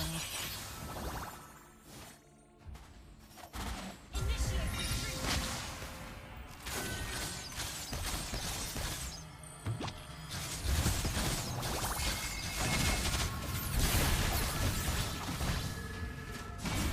Wise choice.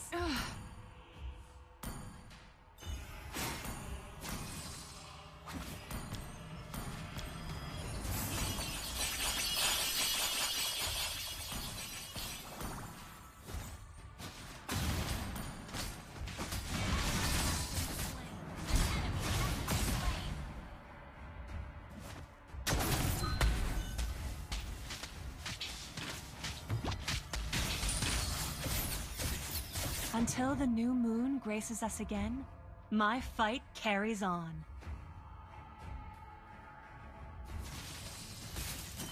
The way of the bow.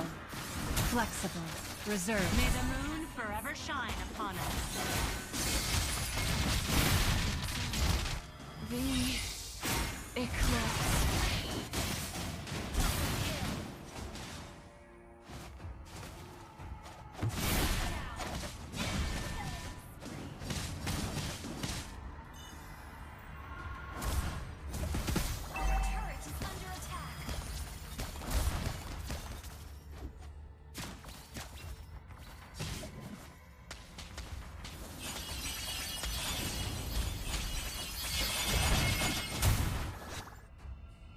I'm ready to re-enter the battle.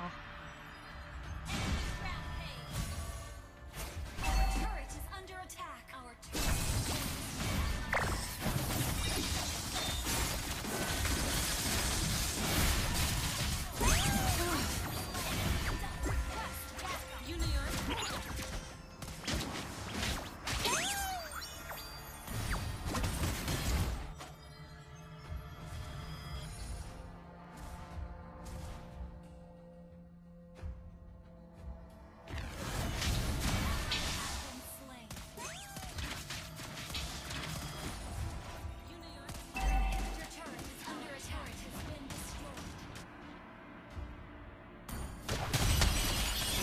A gift from the great forest. Until the new moon graces us again, my fight carries on.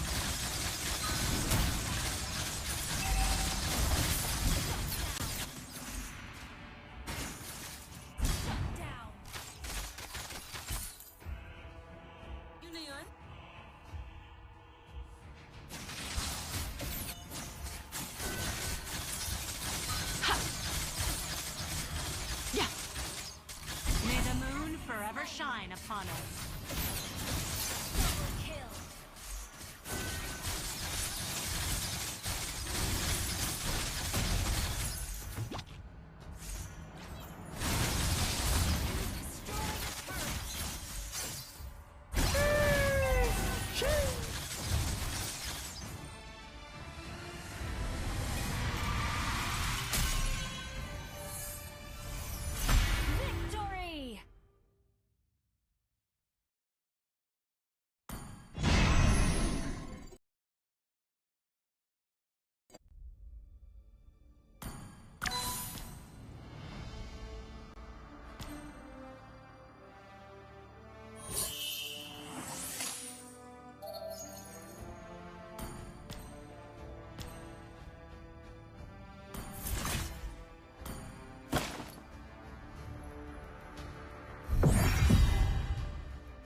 is not just our home. It is who we are. Experience the euphony of suffering. Only love and night are everlasting. Feed, destroy, and conquer. This land is our homeland, and it will soon be our burial ground.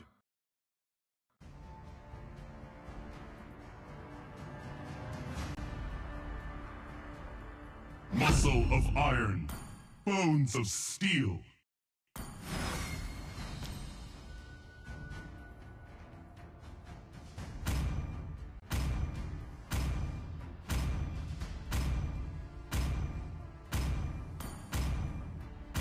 Welcome to the land of dawn! Test. Alpha is online. I've been waiting for too long.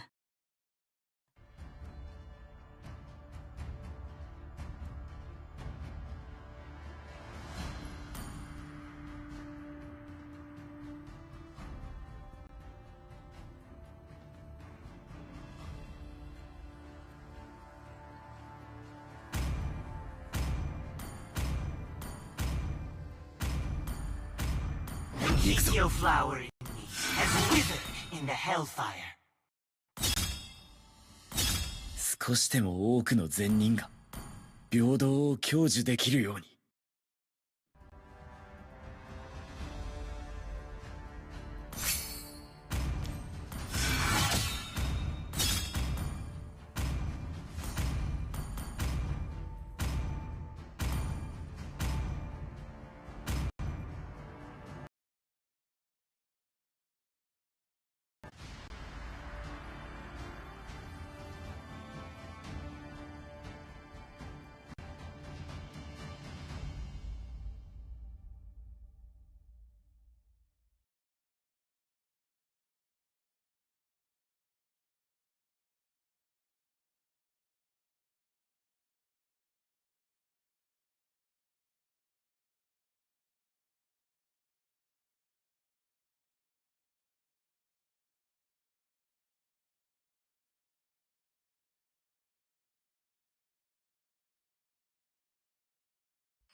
Reaches the battlefield.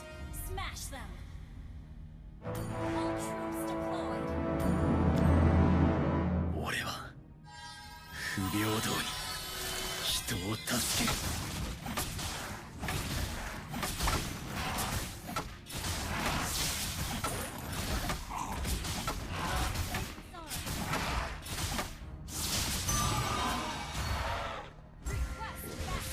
知らず恵みなんて名前を付けた父親は今もどこかでのうのうと生きている。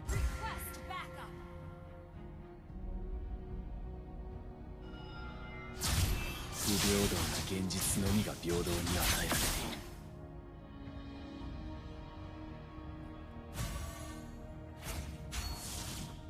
る。因果応報は全自動ではない。悪人は法の下で初めて裁かれる。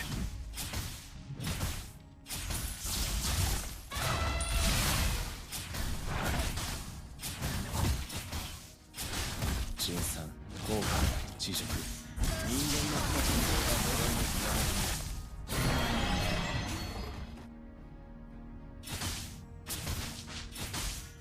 邪魔だ。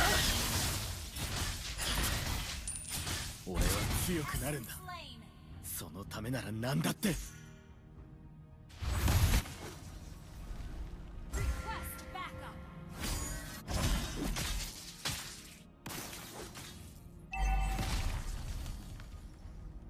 悪人が嫌いだ。悲しみと想像力が感じず一丁前に息をしやがる。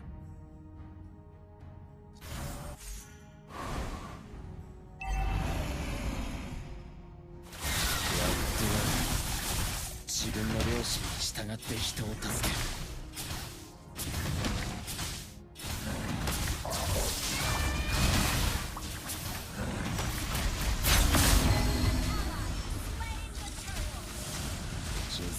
後悔、地辱、人間の負の感情が呪いの源になる。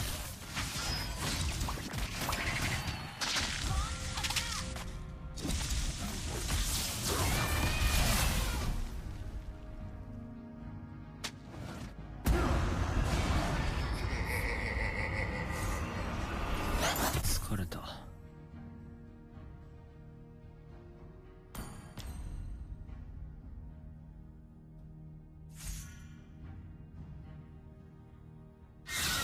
自分の両親に従って人を助ける。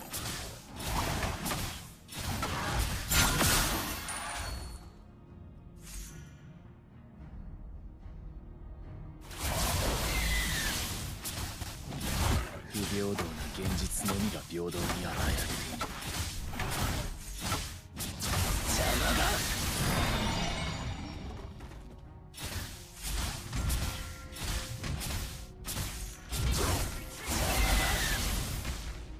俺は強くなるんだ。そのためなら何だって。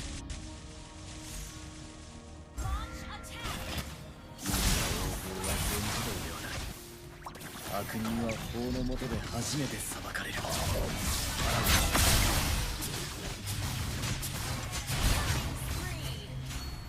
部払えたか。俺の性別も知らずめぐみなんて名前を付けた父親は今もどこかでのうのうと生きている。やってやる。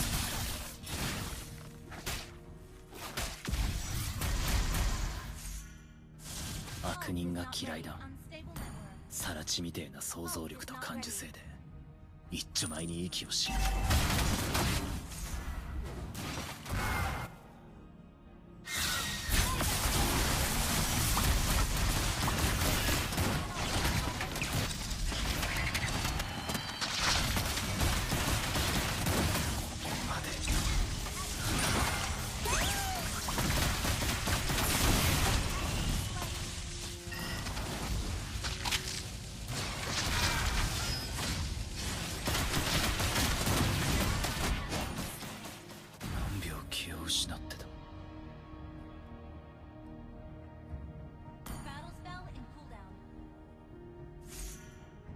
自分の両親に従って人を助ける。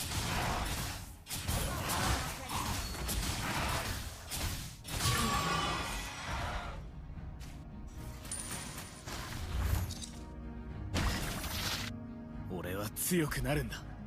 そのためなら何だって。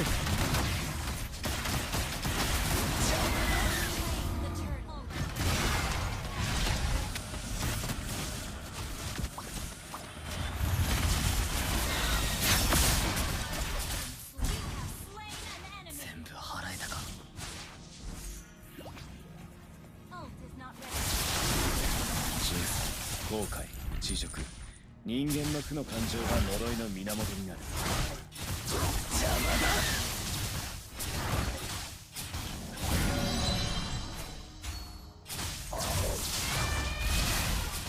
俺の性別も知らずめぐみなんて名前を付けた父親は今もどこかでのうのうと生きている。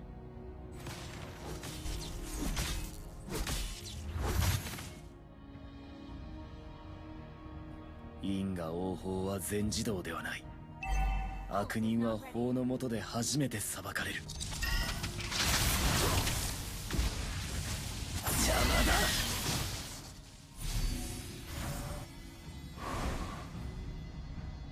だ。悪人が嫌いだ。サラチみてえな想像力と感受性で一丁前に息をしやがる。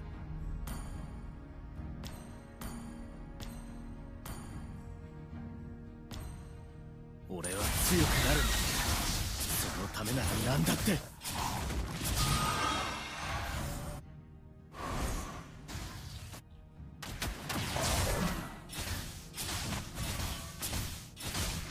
自分の良心に従って人を助ける。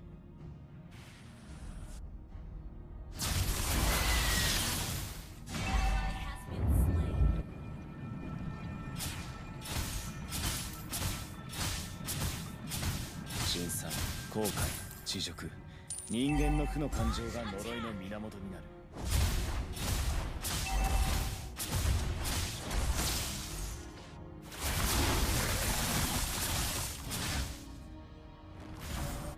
が王法は全自動ではない。悪人は法の下で初めて裁かれる。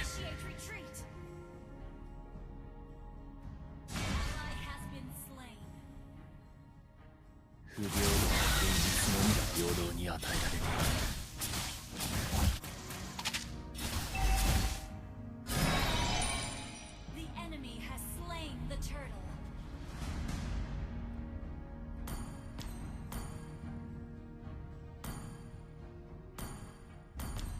悪人が嫌いだ。サラチみてえな想像力と感受性で一丁前に息をしやがる。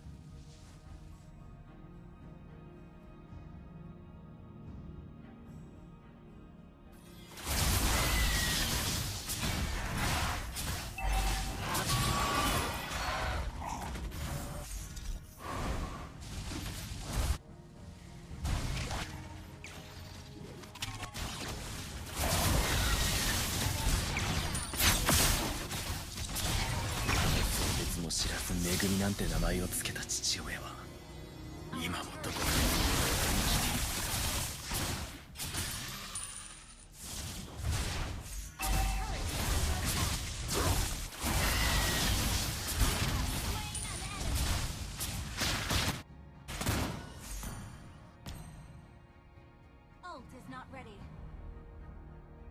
俺は強くなるんだ。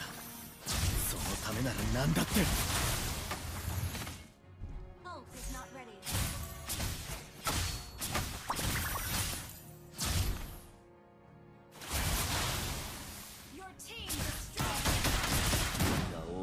全自動ではない。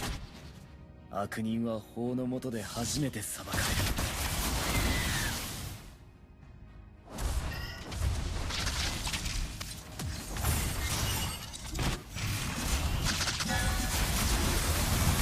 ここまでだな。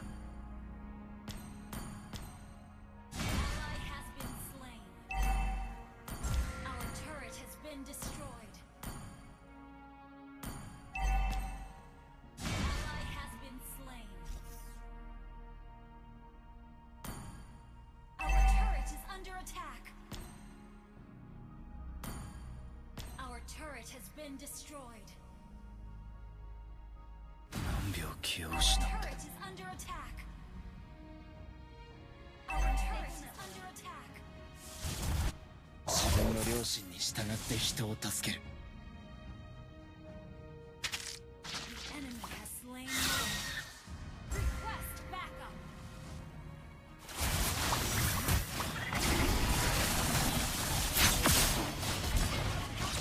Turret is under attack.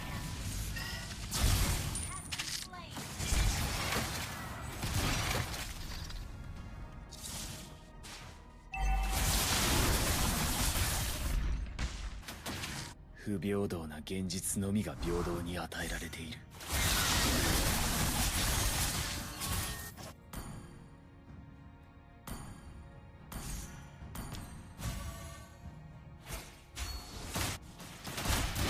俺の生物の知らず恵みなんて名前を付けた父は今もどこかで堂々と生きている。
不平等に現実のみが平等に与えられている。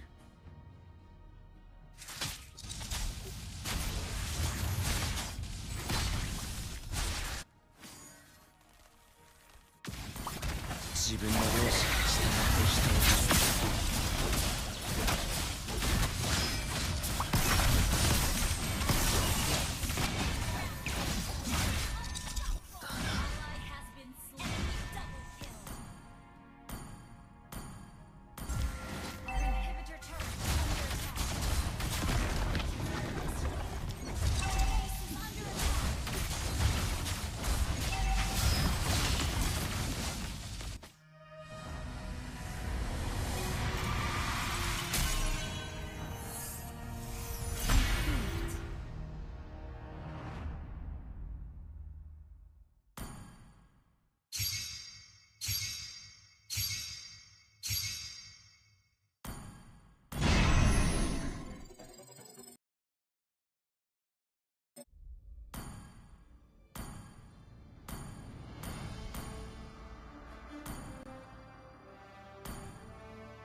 The flower in me has withered in the hellfire.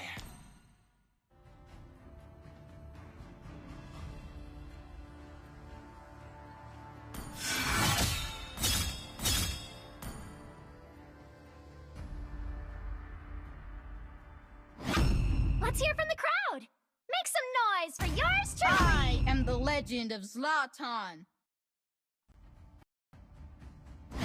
占ってあげようか。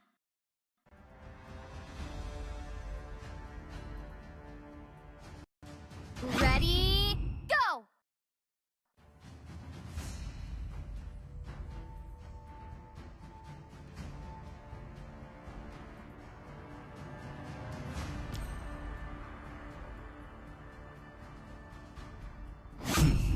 I am the power of light incarnate. Even the strongest of currents fail to claim me.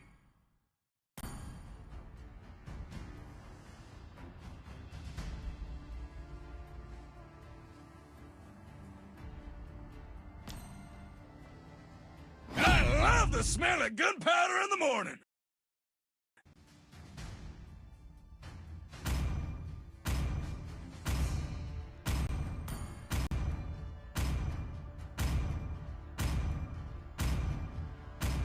Everyone has a beast within.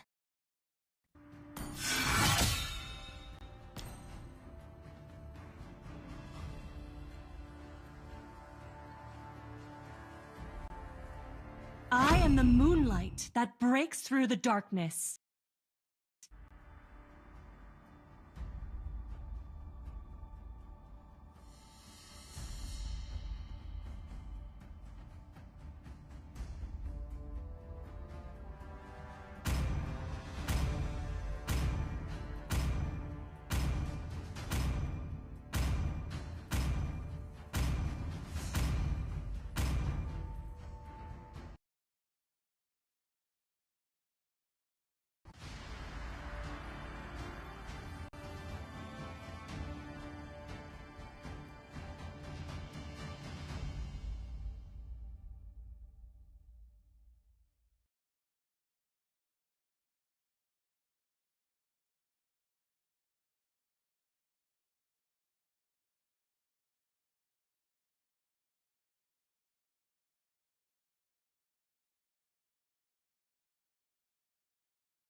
I'm the type of girl that turns logic into atoms.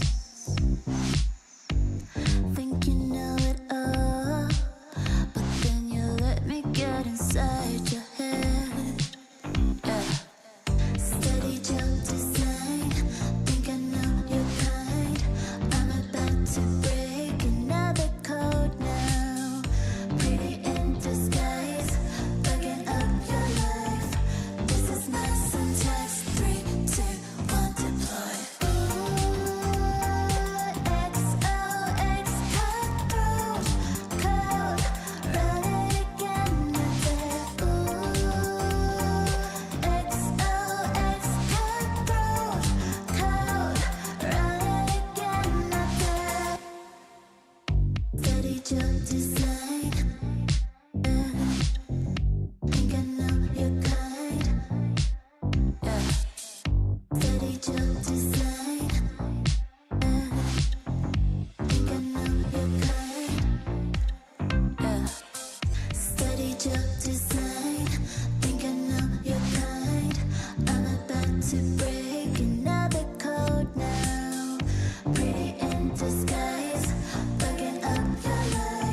Let's go. Put it in motion.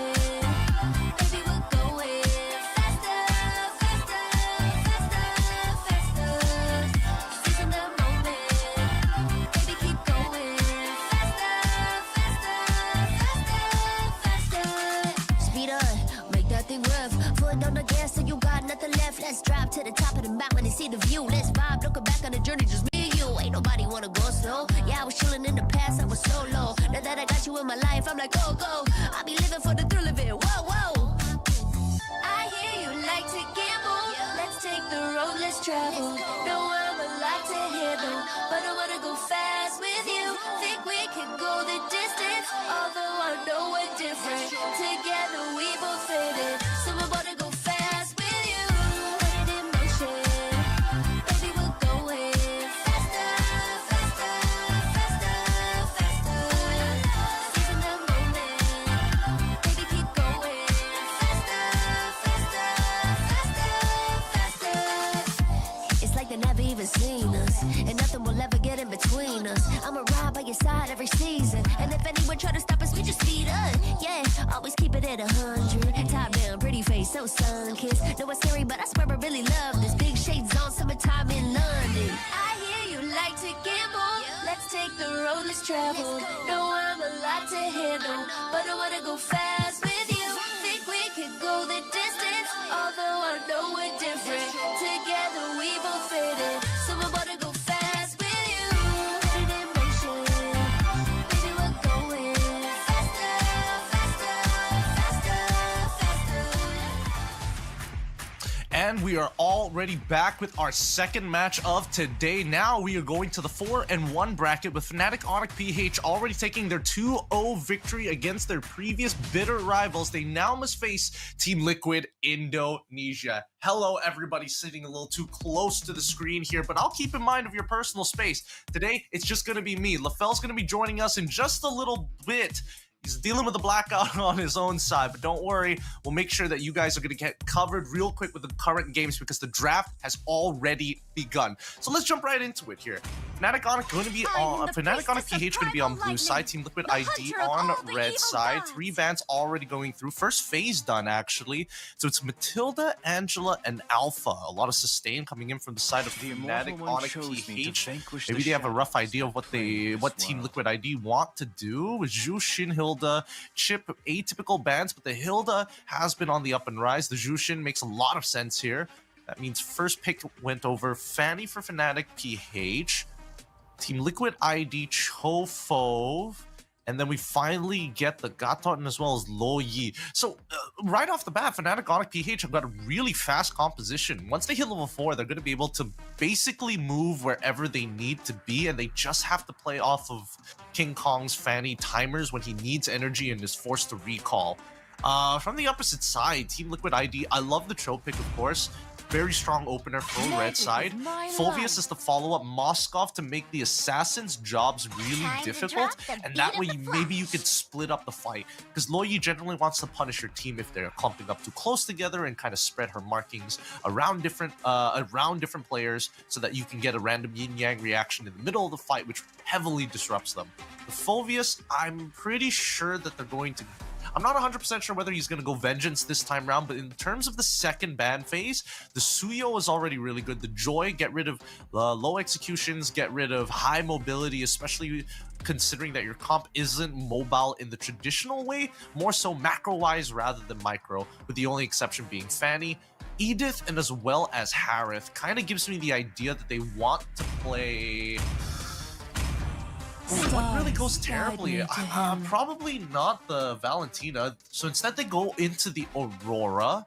General way to kind of disengage from Fnatic Onyx PH. It's not going to be easy though, right? I think the main condition for the Glacier is if she sees the AOG come down.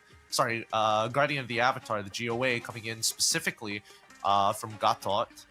Unless, in terms of marksmans, the Beatrix doesn't look too bad, but they need a little bit more catch. Gatot is technically a flex. Is there any better EXP laners? So they go for Glue. Glue does especially well into the Phoveus. Massive amounts of damage, and Phoveus doesn't really have an answer to the raw sustainability at level 1. I'm the flare. Kelra goes, I mean, he can go anything here, right? He doesn't necessarily have to go Beatrix. He could have easily just like picked up Lunox if he wants to be extra, like another means of being really difficult to deal with the Cho. Could have gone with other picks too. Carry even would have been a decent option. Claude as the standard, but I think with Beatrix it's kind of interesting, right? Because it just means that Kelra, when he shows up, he needs to drop his ultimate immediately. If not, Team Liquid ID probably will have like a pretty decent response. I think that Fnatic, Onyx, PH, they don't have like a traditional front to back like you would want it to be. I definitely think that Fnatic Onyx would like to go for these flanks, so they need Super Friends to be really stable in his positioning, if not really fast with his positioning to keep up with the divers. Such a handsome dragon. They go for the link for the side of Team Liquid ID. Okay, all right. So at least for Team Liquid ID, with Ling, you're going to be able to kind of keep up with the rest of the members with the low ETPs, the GOAs coming up from Gato. Is it going to be enough though? I think mid-side, in terms of mid-side, I would say that it's a little bit more advantageous for Fnatic, Onyx, PH, especially in the laning phase. But once we move past the laning phase and once we have like a more reliable way for Yehezkiel to one-shot that wave, I think that's where YD kind of calms down. It's going to be important that the early game is played well between both of these teams. So far, I like the idea coming up from TLID. However, after seeing Fnatic Onyx absolutely, fold JP Niners, I would imagine that TLID is going to be a little harder because they are more creative as a team, right? They go in and out of these fights, they take many different angles, and they make you really second guess yourself. Not in a sense of, oh, should I be doing this? More so, they're already in your face, you have to respond. And I think that Fnatic Onyx, if we've learned anything off of their best of 3 against Monster Vicious, I would say as long as they bring them to their level, that's what TLID will have to do to win this game. If not, I think it's going to lean very heavily towards Fnatic Onyx Philippines. Let's jump right into this game. Fnatic Onyx Philippines going to be on the blue side up against Team Liquid Indonesia. Champions versus champions in the best of 3, what everybody has been waiting for up until this moment. And now, funny enough, I would have imagined that Team Liquid ID would be the ones trying to give up Chip, for an example, right? We've seen a couple of teams actually try to do so. Hasn't worked out for them. And I think that Team Liquid ID is one of the very few teams who has made that successful to a certain degree in their own region. But then again, I think that RRQ, they were getting a little winded during that moment.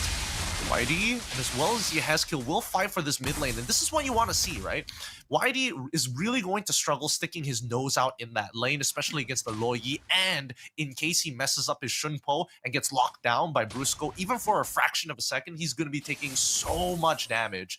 We see that at least Cho is not just focusing on the priority of that mid lane, but keeping eyes heavily on where King Kong is going to be moving.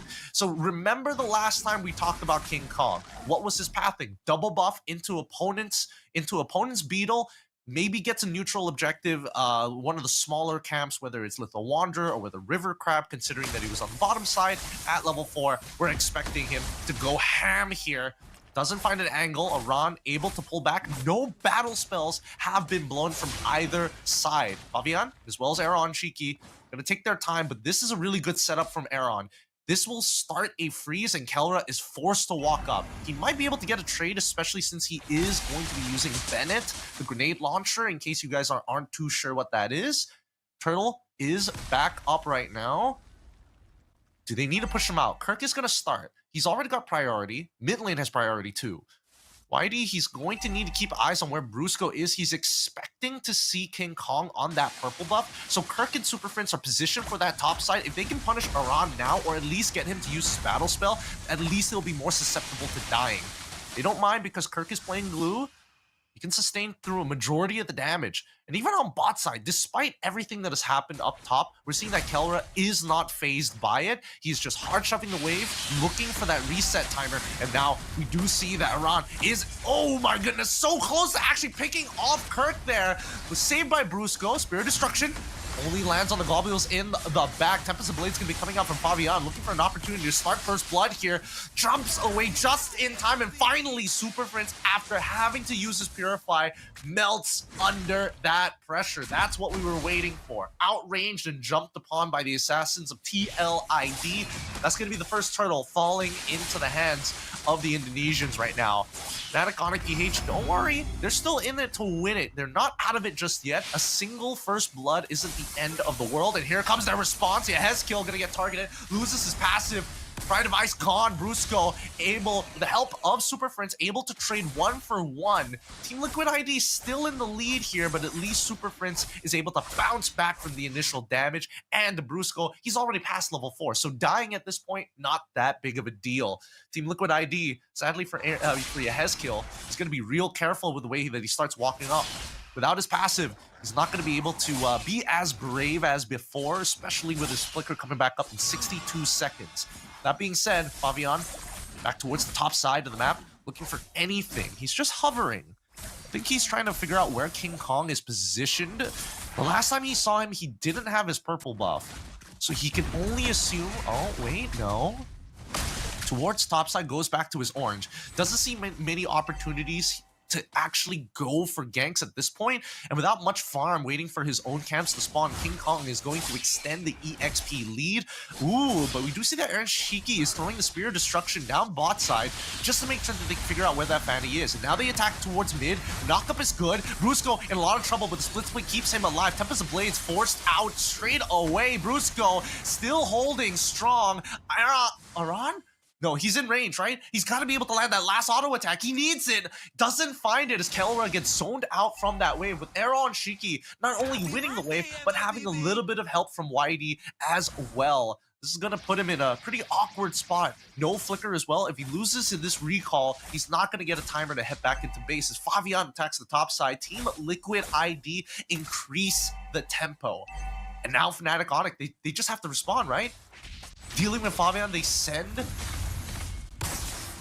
King Kong to the top side, but they still have Aran nearby. They're splitting up into a 2-for-2 here.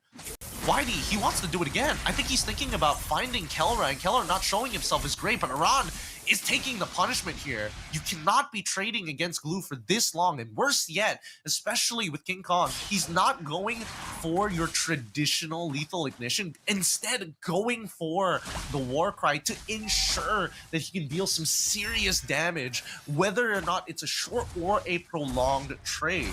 They're gonna have to keep doing this, right? They're gonna have to keep this push and pull. But bottom side, wait, Fabian, there's 3 people already down here looking for this kill on towards Kelra's side, all because he doesn't have his flicker, manages to escape, and Brusco could not save the day, even with the revitalize. This turtle under risk. They weren't expecting to see Fabian on the bottom side. The kick goes through, the freeze as the follow-up, and a perfect combo from TLID, putting Fnatic Onyx PH on the back foot and securing the turtle at the same time. Team Liquid ID right now are just holding Fnatic Onyx PH back. So many decisions that they have to answer so fast and so very quickly. Fabian splitting up the map and creating an off-tempo play, and a solo kill coming in from Aaron Shiki. Oh my goodness. Making sure that YD's death wasn't for nothing. They continue this battle time and time again. Right now we're seeing Team Liquid ID force Fnatic Onyx to really put in the gas in this engine right now, because it's not moving as fast as they want it to. It's not moving in the direction that they're wanting to even. Team Liquid ID just making sure that they are stress testing this supercomputer. And until we see the smoke coming out from Fnatic Onyx PH, I don't think they're out just yet. But Team Liquid ID is making one hell of an argument. Down by top side. Oh, great kick from Whitey. Amazing play. Top side, Aaron Shiki and Whitey collapsing on King Kong. The only... Not exactly in the best position possible as well. Is he a level down? No. Doesn't look like he's a level down. He's definitely 2 assists down on Hezkill. Kelra finally with the first item purchase. That's going to be some very relevant damage, but he isn't able to apply it on structures. You can see that Fnatic Onyx definitely have pulled back a little bit. Spear Destruction does not connect. Gang reaction, it looks good. Skygami Avatar cuts off the backline, and now they just have to deal with Fabian, but instead they dive forward even further. Kelra all by himself chunks out Fabian just enough for Super Friends to find him. The great control over the backline here from both Kirk as well as Brusco. If Kirk can get out alive, this would technically be a positive trade for Fnatic Onyx, and it looks like they want a little bit more as Kirk goes down. They're gonna have to trade one more time, but it doesn't look like King Kong can find it. And on Shiki, he's strong, but he also knows that King Kong does not have the cutthroat. Mid-tier 1 collapses for 1.4k goal lead for Team Liquid ID. They've already poured gasoline on this fire. The question is whether they can burn the house down. Fnatic are trying to slow it down. They're trying to trade 50-50. No matter what, they need to trade equally against Team Liquid until they can reach the late game so they can get Kelra back up to speed. At this point of time, 4 members, 5th one coming. Trying to hold on. King Kong goes for the steal, doesn't get it. Fabian is able to secure it. Now the front line in trouble. Way the Dragon committed. Oh, after the Sky Guardian as well. King Kong gets into the middle, but he gets knocked away by Aaron Shiki. Yehezkiel says absolutely not. And finally, we see the splash damage coming in from Super Prince. In effect, Aaron Shiki ends up getting blasted, trading 2 for 1 in favor of Team Liquid ID. But the fire hasn't stopped just yet. It has only just started with the Lord now spawning with minions as well. Fnatic are not out of this, not out of the danger zone. Malefic gun purchase coming in from Kelra, so that confirms it. First item, Blade of Despair. Second item goes for the Malefic gun. With the extra range, hopefully it's enough because Fabian closes the distance extremely quick. Oh, King Kong, he's trying to get on out of there. At least dodges the third hit of G Kundo. Still gets hit by the Way of the Dragon, but has plenty of position. Looks to try and turn this around, actually. Dangerous even. But King Kong knows that with no Sky Piercer, there's no insta-kill potential coming up for the side of Team Liquid ID. They're going to take their time as they smother the bot side down, making sure that this Lord isn't able to take any structures. They've slowed down the mid wave. They just need to catch it to ensure the T2 stays alive. King Kong comes back to the top side, hoping that Team Liquid ID turns their eyes to the top and not the waves, and they have smothered successfully the very first Lord and its minion push of the game. Well done to Fnatic P8. Really smart stuff. But now Team Liquid ID, as much as I would like to believe that they have already kind of set this burning house plan into motion, they need to find something else. And right now, Kelra, he's got 2 items. He's got the Malefic gun on top of the BOD, and he also has the Flicker, which they need to break out of him again. Because he's not showing on the map as often as he did in the laning phase. He's walking with Super Friends. He has Brusco very close by, always within GOA range. Not to mention that we do see that Kirk, he's sticking his nose out further and further. Eventually, it's going to bite him back, but until Team Liquid respond to it, I think he's just going to keep on finding space. Aran, ooh, 2 levels ahead of it, actually. Don't know if it's actually worth his time. He's going to stick his nose even further. Fabian tries to go for the steal. Unfortunately, it is not going to go into the hands of King Kong. Loses out that purple buff at the cost of YD's Flicker. I don't know if it was worth it anymore. Yes, you are denying purple buff, but I think that YD's Flicker is a little more valuable in that case. It's not the end of the world yet. Team Liquid ID still can take their time. It just means that Aran has to be the main engager. Maybe even Yehezkiel if he flickers forward with the Frigid Breath. That could be another option that they could play for. But so far, it's looking pretty grim. And Fnatic doing a really good job with King Kong split pushing on his side. Now they've switched from dealing with Team Liquid ID's 2-2 to a 4-1. And I think this is a much better plan because they know that Team Liquid ID are gunning out for Kelra specifically. I think they need to change their sights though. Team Liquid ID, if they want to actually get this game further out, I think they might need to, force big ults. They need to force Brusco to the ult at the very least. Purple buff is only the start of the plan.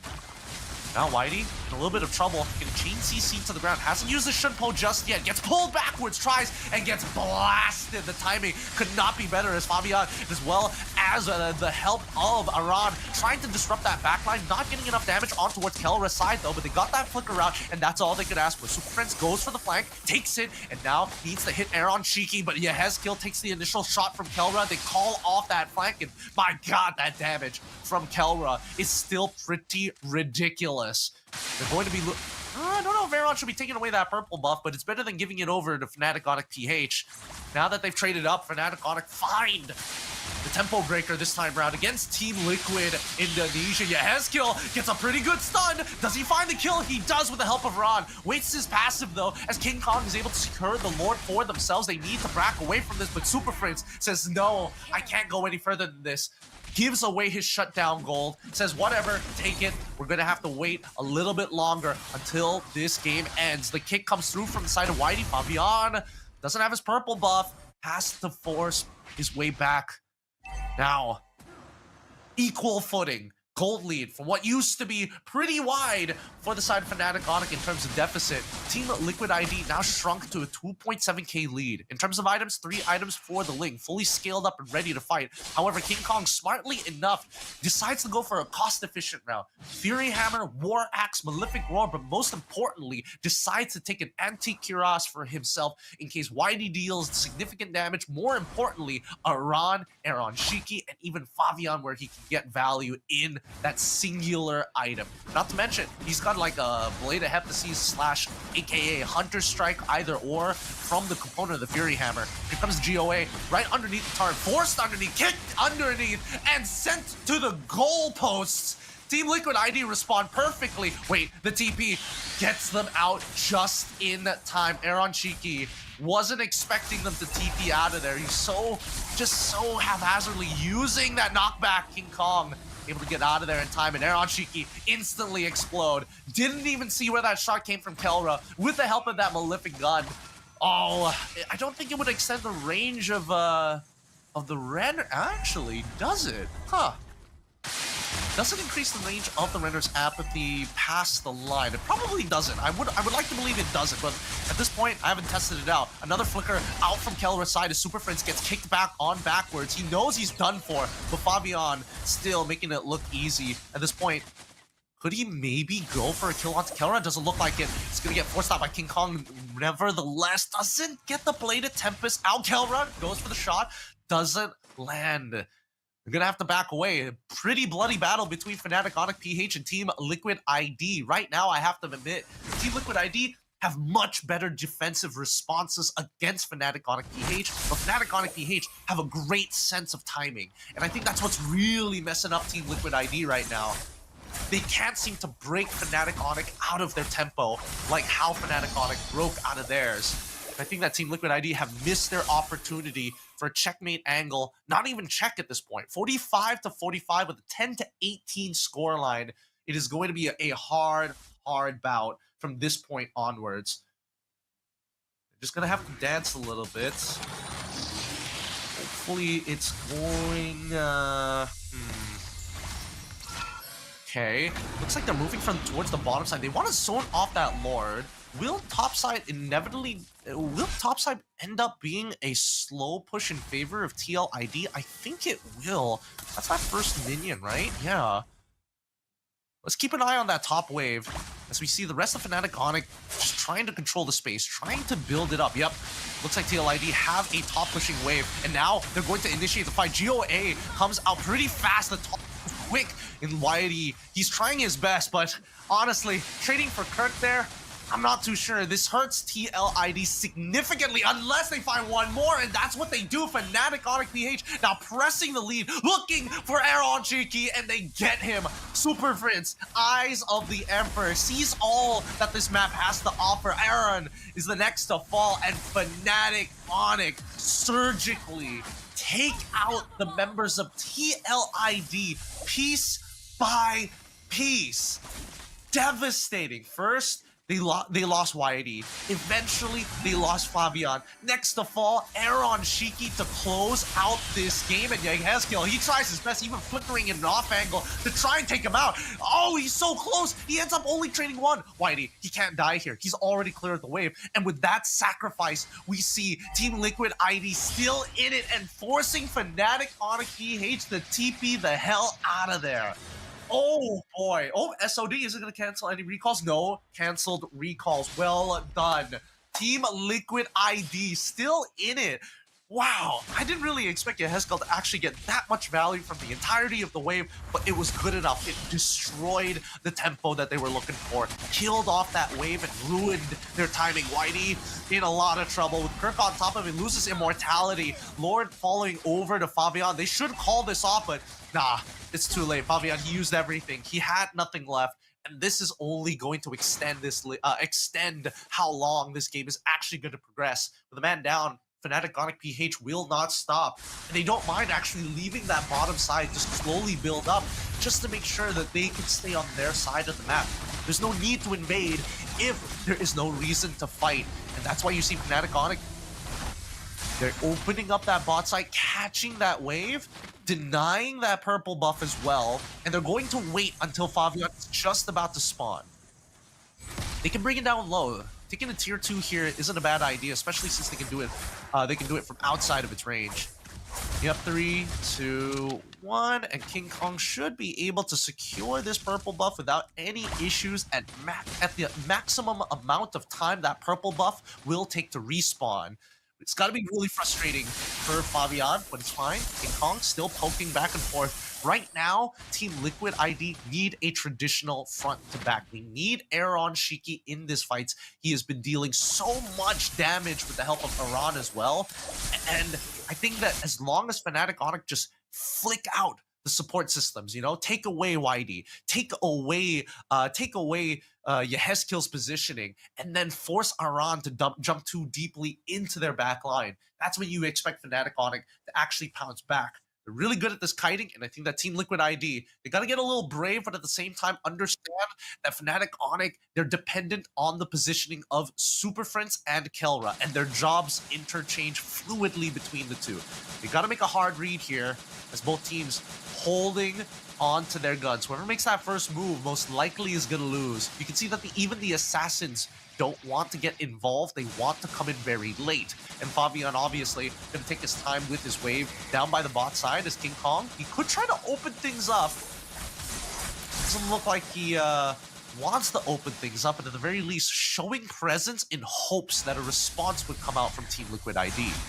Looking at the items, full build as expected. Oh, no Athena shield. So they only have one form of anti-heal as of right now from the side of Team Liquid ID, really doubling down on the damage that they could have, or in this case, tanky, how tanky they could truly become. But Iran, he doesn't mind. Even with the Malefic Roar, it still will take some time before they can take him out. He's got the immortality as well as they slowly scale back up. That top wave has been reset to neutral, and this purple buff, suddenly the most important thing on the map. Lord is about to spawn in about 10 seconds or so, and if King Kong can just deny Favian this purple buff, it could be big. And Favian had to commit the retribution. That should be a free Lord going over to the side of Fnatic Onyx unless Team Liquid ID are able to either drag out the fight or, more importantly, force a fight on to Fnatic Onyx PH at a disadvantage. Now, it's dangerous, really dangerous to split yourself up. As much as you want to see Favian actually... Oh, no, he walks into all four, gets taunted, and an amazing call coming in from Fnatic Onyx PH as they want to drive the dagger deeper into the rune. Aaron Shiki with the SOD as well, making sure that he's impossible to catch. Already used the Winds of Nature, finds one. Actually, Aran, he's holding all three of them back. They don't want to fight this. They don't want to go further. They don't have the peel necessary to keep King Kong off of Aaron Shiki. He's going to be able to knock back Brusco, but Kirkin as well as Brusco, they're so tanky. With a full Trinity build, Aaron Shiki requires so many auto attacks just to get through one of them. Not even the both of them, just one. And despite Kelra already dead, Team Liquid ID, they just have to back up here. Just wait. Look for that one big team fight. That's what they're looking for. And Fnatic Onyx PH, they just need a pick. And unfortunately, these picks have costed them as well. It jumps back and forth. Team Liquid ID looking to make sure that Fnatic Onyx don't recover tempo-wise in the early game, then come mid-game where we see Fnatic Onyx just control the wave beautifully. Now looking for that end-game angle. King Kong, still, he's going to press very aggressively into TLID because right now, TLID have no control over their waves, no control over when and where they can fight unless Fnatic Onyx PH opens themselves up. Here comes the TP to the top side of the map. I think it got spotted out. Not entirely sure whether Aaron or maybe even Iran did see the edge of that TP or walked into that bush. They're out of there though. In terms of the gold, Favian as well as Aaron have been power farming very hungrily. Kelra just underneath them by 100 gold. Honestly, not too much gold. Especially towards Favian. Like, he's only just 2,000 behind, which is not that bad. It's very easy to catch up, and more importantly so, it's already been 22 minutes. Late game is already here, and item swaps are the only use for currency at this point. That and potions, but half the time the potions don't really do too much unless you time them right. these fights have been dragging on, and more so. Oh, finally, Way of the Dragon comes on through. Yin Yang overturn? No, doesn't look like it, but Whitey does get clipped by Bennett's Rage. Whitey has to get on out of there. Zaran, deep in, forced back by the glue. Tempest of Blades on towards that backline, but it takes way too much damage from Kelra. Kelra gets knocked up, takes out around as well. Backline getting attacked one more, and there you have it. A 3 for 2 in favor of Fnatic Onyx PH with another one on the way, about to be a wipeout unless Aaron Shiki makes the play of his career. I don't see it happening because the endgame angle is obvious, and we see Team Liquid ID and Fnatic PH gonna go straight for the inhibitors. But that minion is kind of low, so unless somebody tanks it, but then you're up against Aaron. I don't think it's worth it. Yep, and Fnatic Onyx PH, they also agree. It ain't worth risking right now. If we can win one fight, we can win many others. They're sending the TP out just in case, but they will be taking this last inhibitor before anything else. The closest person to spawn, oh my goodness, very close coming in from Aaron Shiki, forcing out a play against Super Prince, but it doesn't really matter at the end of the day when you're up against King Kong, not to mention a Winter Truncheon. Fabian is up in 4, but he just gets to watch his crystal break on time here as Fnatic Onyx PH. One hell of a game, able to bounce back, a good recovery after what happened early.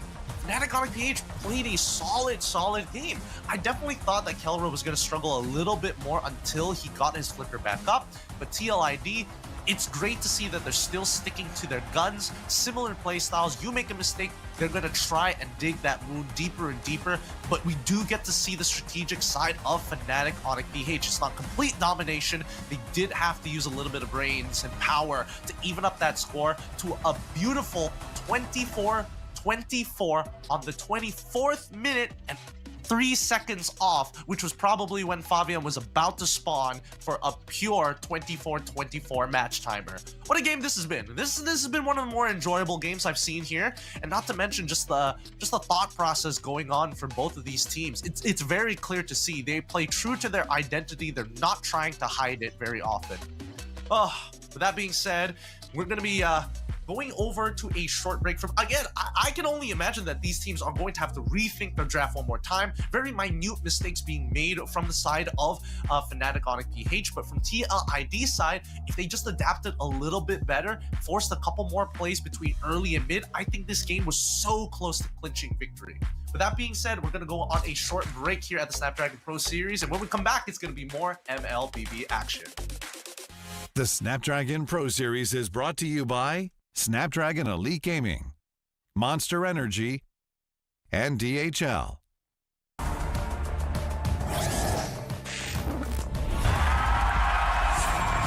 we go!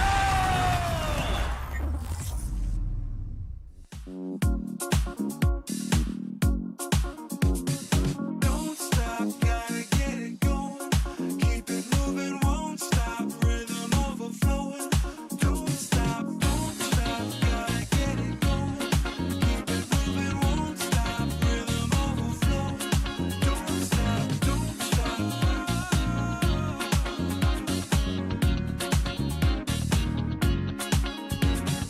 Don't stop.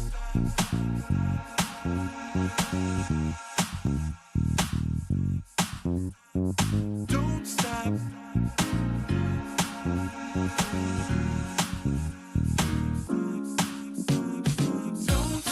gotta get it going.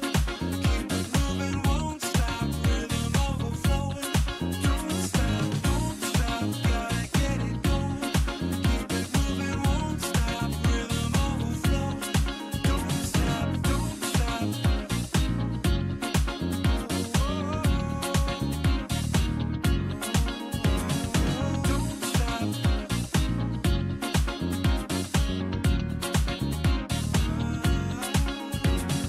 Don't stop.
Give it more,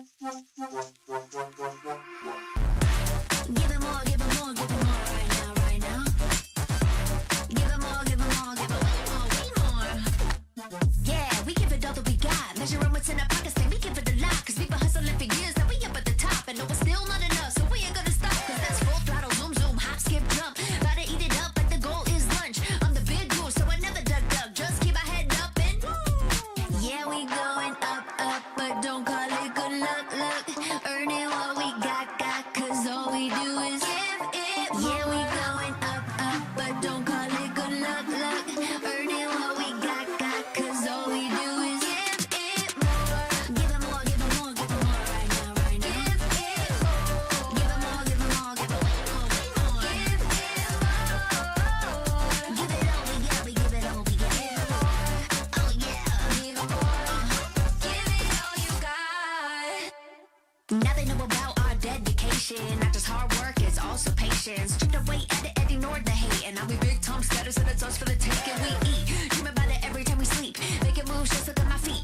Yeah, we bring the heat. We make every situation sweet. Now all we need is yeah, we going up, up. But don't call it good luck, luck.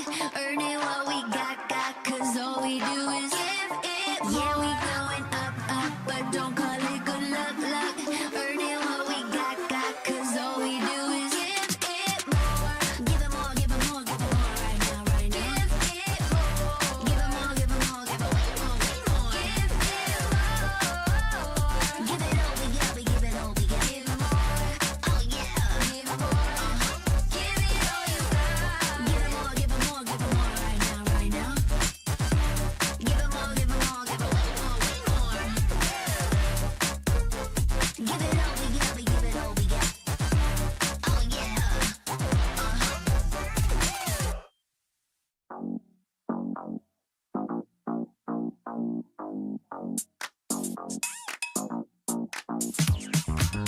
Cutie, dressed up and I'm glistening. I'm the gift, don't wrap me like it's Christmas. Want some yours, you'll know what you've been missing. Feeling like we should get into mischief. Listen, you've been looking like you're down on your luck. Need a girl like me to come through, lift you up. Hold me in your hand, I like when you touch me. Keep me around or you might get lucky. I'ma keep you with the good mood. Keep you up all night.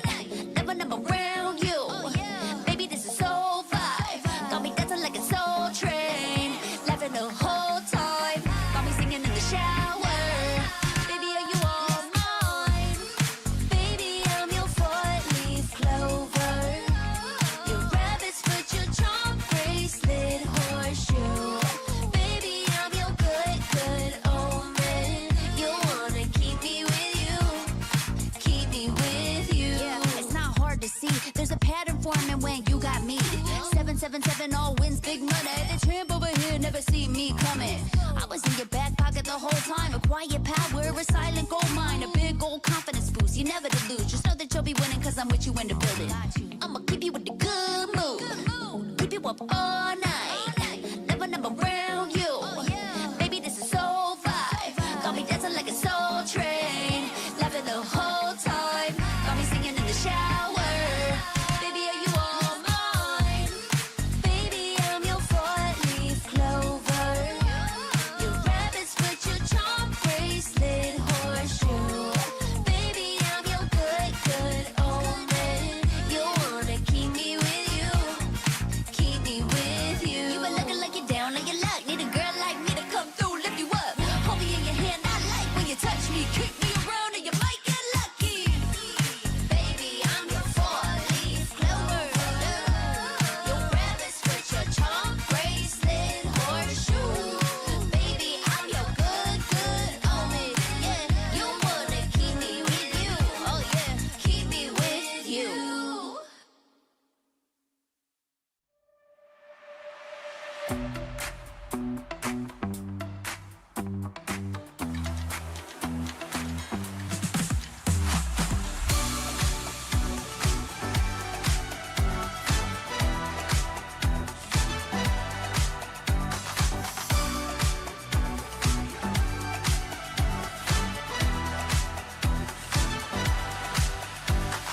Walking through the bar, all eyes on me. People picking up my energy. Music never stops. They play my song on repeat, on repeat.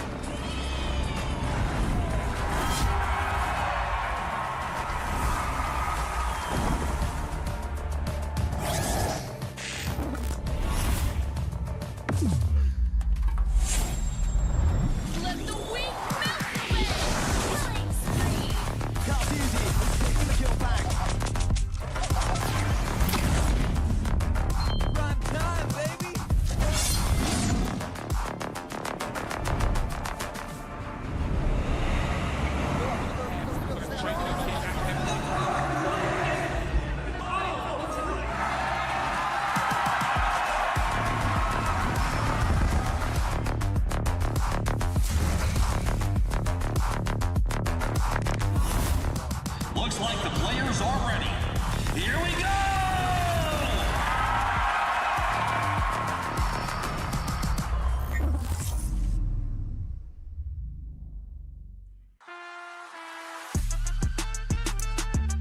And welcome back, everybody. We continue our second series of the day with Fnatic Onyx PH taking that first game against Team Liquid Indonesia here. 1-0 so far. We're looking for the equalization, or we're looking for a 2-0 victory for Fnatic Onyx to just look for that qualification spot of the challenge season. It was a tough fight, though. It may be a 1-0, but it looks like Team Liquid ID have some good plans from mid to early to deal with Fnatic Onyx. So today, we are expecting to see some form of change. We are expecting to see some adequate adaptations coming into this best of 3 series. If not, it's going to be a very early bout for Team Liquid Indonesia. With that being said, welcome everybody to the Snapdragon Pro Series. My name is Gideon Q, and of course, we have to get rid of LaFell. Man is he's just not having it today. We needed some feminine energy, so we got Fasha Bunny to replace him in the meantime until he gets his household sorted out. I mean, walk me through this, right? Again, we got you very last minute, so you didn't. I'm pretty sure you didn't really get to catch the beginning or the ending of the Fnatic Onyx matchup. But these are 2 champion teams, so let's start from there. I mean, it's crazy. I think that drafting-wise, we know for a fact that Fnatic Onyx was amazingly. It was perfect for their gameplay-wise. And at the mid-game, I think I able to catch it just a glimpse of it. It was leading to the side of Team Liquid ID, right? But then that switch, that flick, that was just superbly amazing by Fnatic Onyx. That's how you want to actually control. Even though despite the fact that it was in the lead of Team Liquid, Fnatic Onyx was able to pull through. At the end of it was just superb. But now, coming into the next drafting, let's see what Team Liquid will be doing in a better formation. So far, we see the ban out is very familiar-wise. We got Forvius, Liu Yi, Chip, as well as one of the Holy Trinity as well, whereby we got Jushin also been banned off, as well as Fanny and Matilda. But Hilda, one of the heroes that been superbly popular after the patch notes. I think that's one of the crucial taking on the side of Team Liquid right now. And we do see Fanny also. Oh no, sorry, Angela and Cho as the respawn right here by Fnatic Onyx.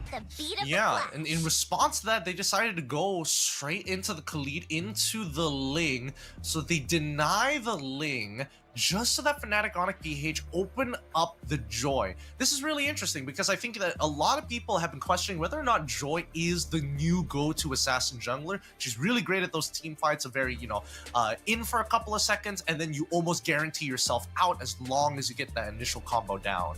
I mean, especially the fact that the late game is superbly amazing, how you use that Joy to make sure that you have enough damage to put out. And this is something that Fnatic Onyx, I think they have the idea. And then this is what we saw on the first drafting as well, even on the first game. So if they can actually pull down or even slow things down at the end of it all, they might be able to pull through. But on the side right here, we do see Faramis also been banned out right here. Yep, Farmers getting banned out, a good way to actually deal with the Joy. Especially when you have that Nether Realm, it's really difficult to look for those like solid pickoffs, if not the extra value when you are running into a group of people. Very smart response coming up from TLID. Fnatic on it, get rid of the counter to glue, so to TLID say, you know what, we're just gonna get rid of glue entirely. Magic is you just want to make sure that both Khalid as well as our Hilda, that doesn't really matter who goes into the EXP, has a good time. Oh, agree, definitely. I mean, talking about, you can definitely have Khalid as the one who roam out, or even he also be on the EXP lane as well. But then again, I feel like on the side of who to be jungling right now, both sides is very particular, really have the best benefit at the moment right now. And Hylo's been banned out by Team Liquid ID as well as Harith on the side of Fnatic Onyx Philippines. Okay. I'm not seeing the Gatots come in this time round. It's going to be completely omitted this time round unless Fnatic Onyx PH wanted to go with something really wild and put this Angela into the mid lane, which I do think is a little sad for Super Friends considering that he is like the go-to playmaker. However, it's really dangerous to play some of the like the top tier mages, right? Playing Yve is really hard in this scenario. Just with Raging Sandstorm and Pavion and Ling alone is going to cause a couple of troubles. So they're going to start off with the Gatot, really double down on their plan for King Kong to hard carry with the Joy. Okay, I like that. I mean, you talked about how Eve would not be beneficial right here for Fnatic Onyx Philippines, right? But then you still have Valentina. That could actually be another case for Fnatic Onyx as well. So maybe they will be able to put out another lane here for Fnatic Onyx Philippines itself. Now, coming into Team Liquid ID, now they already got the jungler, they already got their Romo or even EXP, which we're not sure yet whether either side of Hilda or Khalid will be on the side. But on the goaling side, what are your thoughts right now? I think for the gold lane side, it's pretty straightforward. I think, you know, as long as you've got high mobility, yep, 1-1, it could have been Irithel, either or would have been totally fine in this particular position. Because no matter what you're going to pick, I think 1-1 would be a lot safer, mainly because there's less counter picks to deal with. And as expected, Fnatic Onyx, they go for the Irithel to play into the matchup. So yeah, again, when I talked about game number 1, both TLID and as well as Fnatic Onyx are very honest and true with their intentions, with their compositions, and the way that they want to play the game. I think this will be really interesting because TLID, their early game is really nasty, and if Fnatic Onyx PH, you know, get the rug pulled under them or they end up losing a battle spell a little too early, I hope to see TLID take it all the way through rather than just let it die midway. Oh, that is true. That I kind of think that there's a possibility that this is going to be another very interesting team fight between the two teams, despite the fact that we, in the sense of way right now, we do see both of the drafting wise is even out. I do feel like when it comes to the gameplay, they have what they have in the put out on the idea they're going to actually go in for the second game. But in your opinion, which drafting do you actually favor most? Honestly, personally, I think that TLID's draft looks just a slightly bit better, mainly because it's got some really strong points, and I feel the main issue coming in from Fnatic Onyx BH this time around is going to be scaling, right? That's why they have the Irithel on that side. But if that early game goes poorly for both the jungle and as well as the gold lane, I think this is really difficult for Fnatic Onyx to actually recover from. I definitely agree on that. Now let's go into the second round of our series. Team Liquid Indonesia versus Fnatic Onyx Philippines. But we do have a slight error at the moment right now with our graphics. It's a little bit buggy.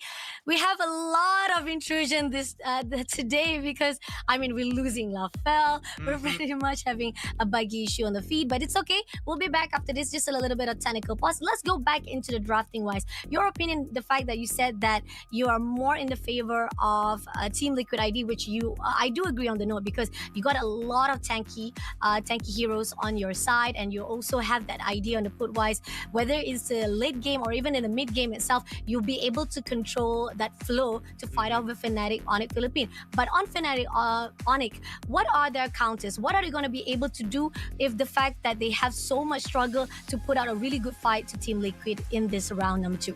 Well, I think a lot of it is leaning towards Kelra and how well the support system is actually able to create opportunities for him to actually win out his lane. Because I think that's the only, well, there's two advantages. One, he scales a lot harder than the Wanwan. Number two is that he actually has a decent laning phase against the Wanwan, right?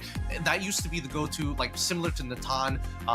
Both Natan and Wanwan both struggle against the Irithel in the early laning phases. But once those first items start to roll through, that's when you expect to see Irithel struggle until she gets her complete crit build done, and then she becomes devastating. So up until that point, I'm expecting that these... Oh, wait, hold on. We're already back into the game, and that's first turtle and a bunch of kills coming through for the side of TLID. 2 kills already been picked up right this instant, and there's one more. They're going in for the fight with Brusco. Brusco trying to survive it out, but Brusco unfortunately having a lot of struggle. Aaron also tried to pull away, but it's, in the meantime, they try to actually struggle to go into the fight with Weedy. Not going to be able to do anything at the moment right now. All the resources been put out. It's still not enough, but Kurt on the other side finished the dot with Weedy being taken down. Yeah, but does he have retribution? Yes, he does. King Kong gets to walk away for that for free. It's a 2-for-1 trade in favor of Team Liquid ID, but none of the core members ended up going down. I do want to see where some of the other deaths came from the side of Fnatic Onic. But in the meantime, another fight. Another fight. Avatar of Guardian been put out. They put out hold into the side of Team Liquid, but they couldn't have the headshot. There's the Hickle. Managed to actually flicker away, surviving it out. But at the same time right here, they're pushing on all out to Witty, but no casualty will be put out just yet. But Aaron been chased out a little by little, but still not enough. Fnatic Onic try to go for the aggression, but then again, there was no sort of casualty sort of by the side of Team Liquid. Yep, and we do see that Aaron Shiki still on this bottom side, doing pretty well for himself. Doing very well against Kelra, in a matter of fact. It looks like he's won the laning phase at this point because of that initial rotation. I think now TLID, they're playing off of their ult timers, right? They need to make sure they have their ults before these fights, and I think that Fnatic Onic need to take advantage of the downtime between those ults. And as we see, Kelra instantly just turning the tables onto Aaron. Oh, let's see. And we do see that they might actually push in right at the bottom lane as well. 1-on-1 on the top lane. It seems that it's not going to be anything, as the fact that we do see a lot of the aggression being put out by Kurt to hold off. And so far, a little bit of accession coming in from Aaron will be punished straight away. Right?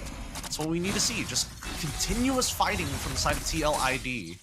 And even managed to actually take down Super Prince as a trade. So far right now, Team Liquid does have what it takes to cover it up. But Avatar of the Garden will not be picking up anyone. But they do gonna actually push into Kurt as well as Bursko again to time and time again.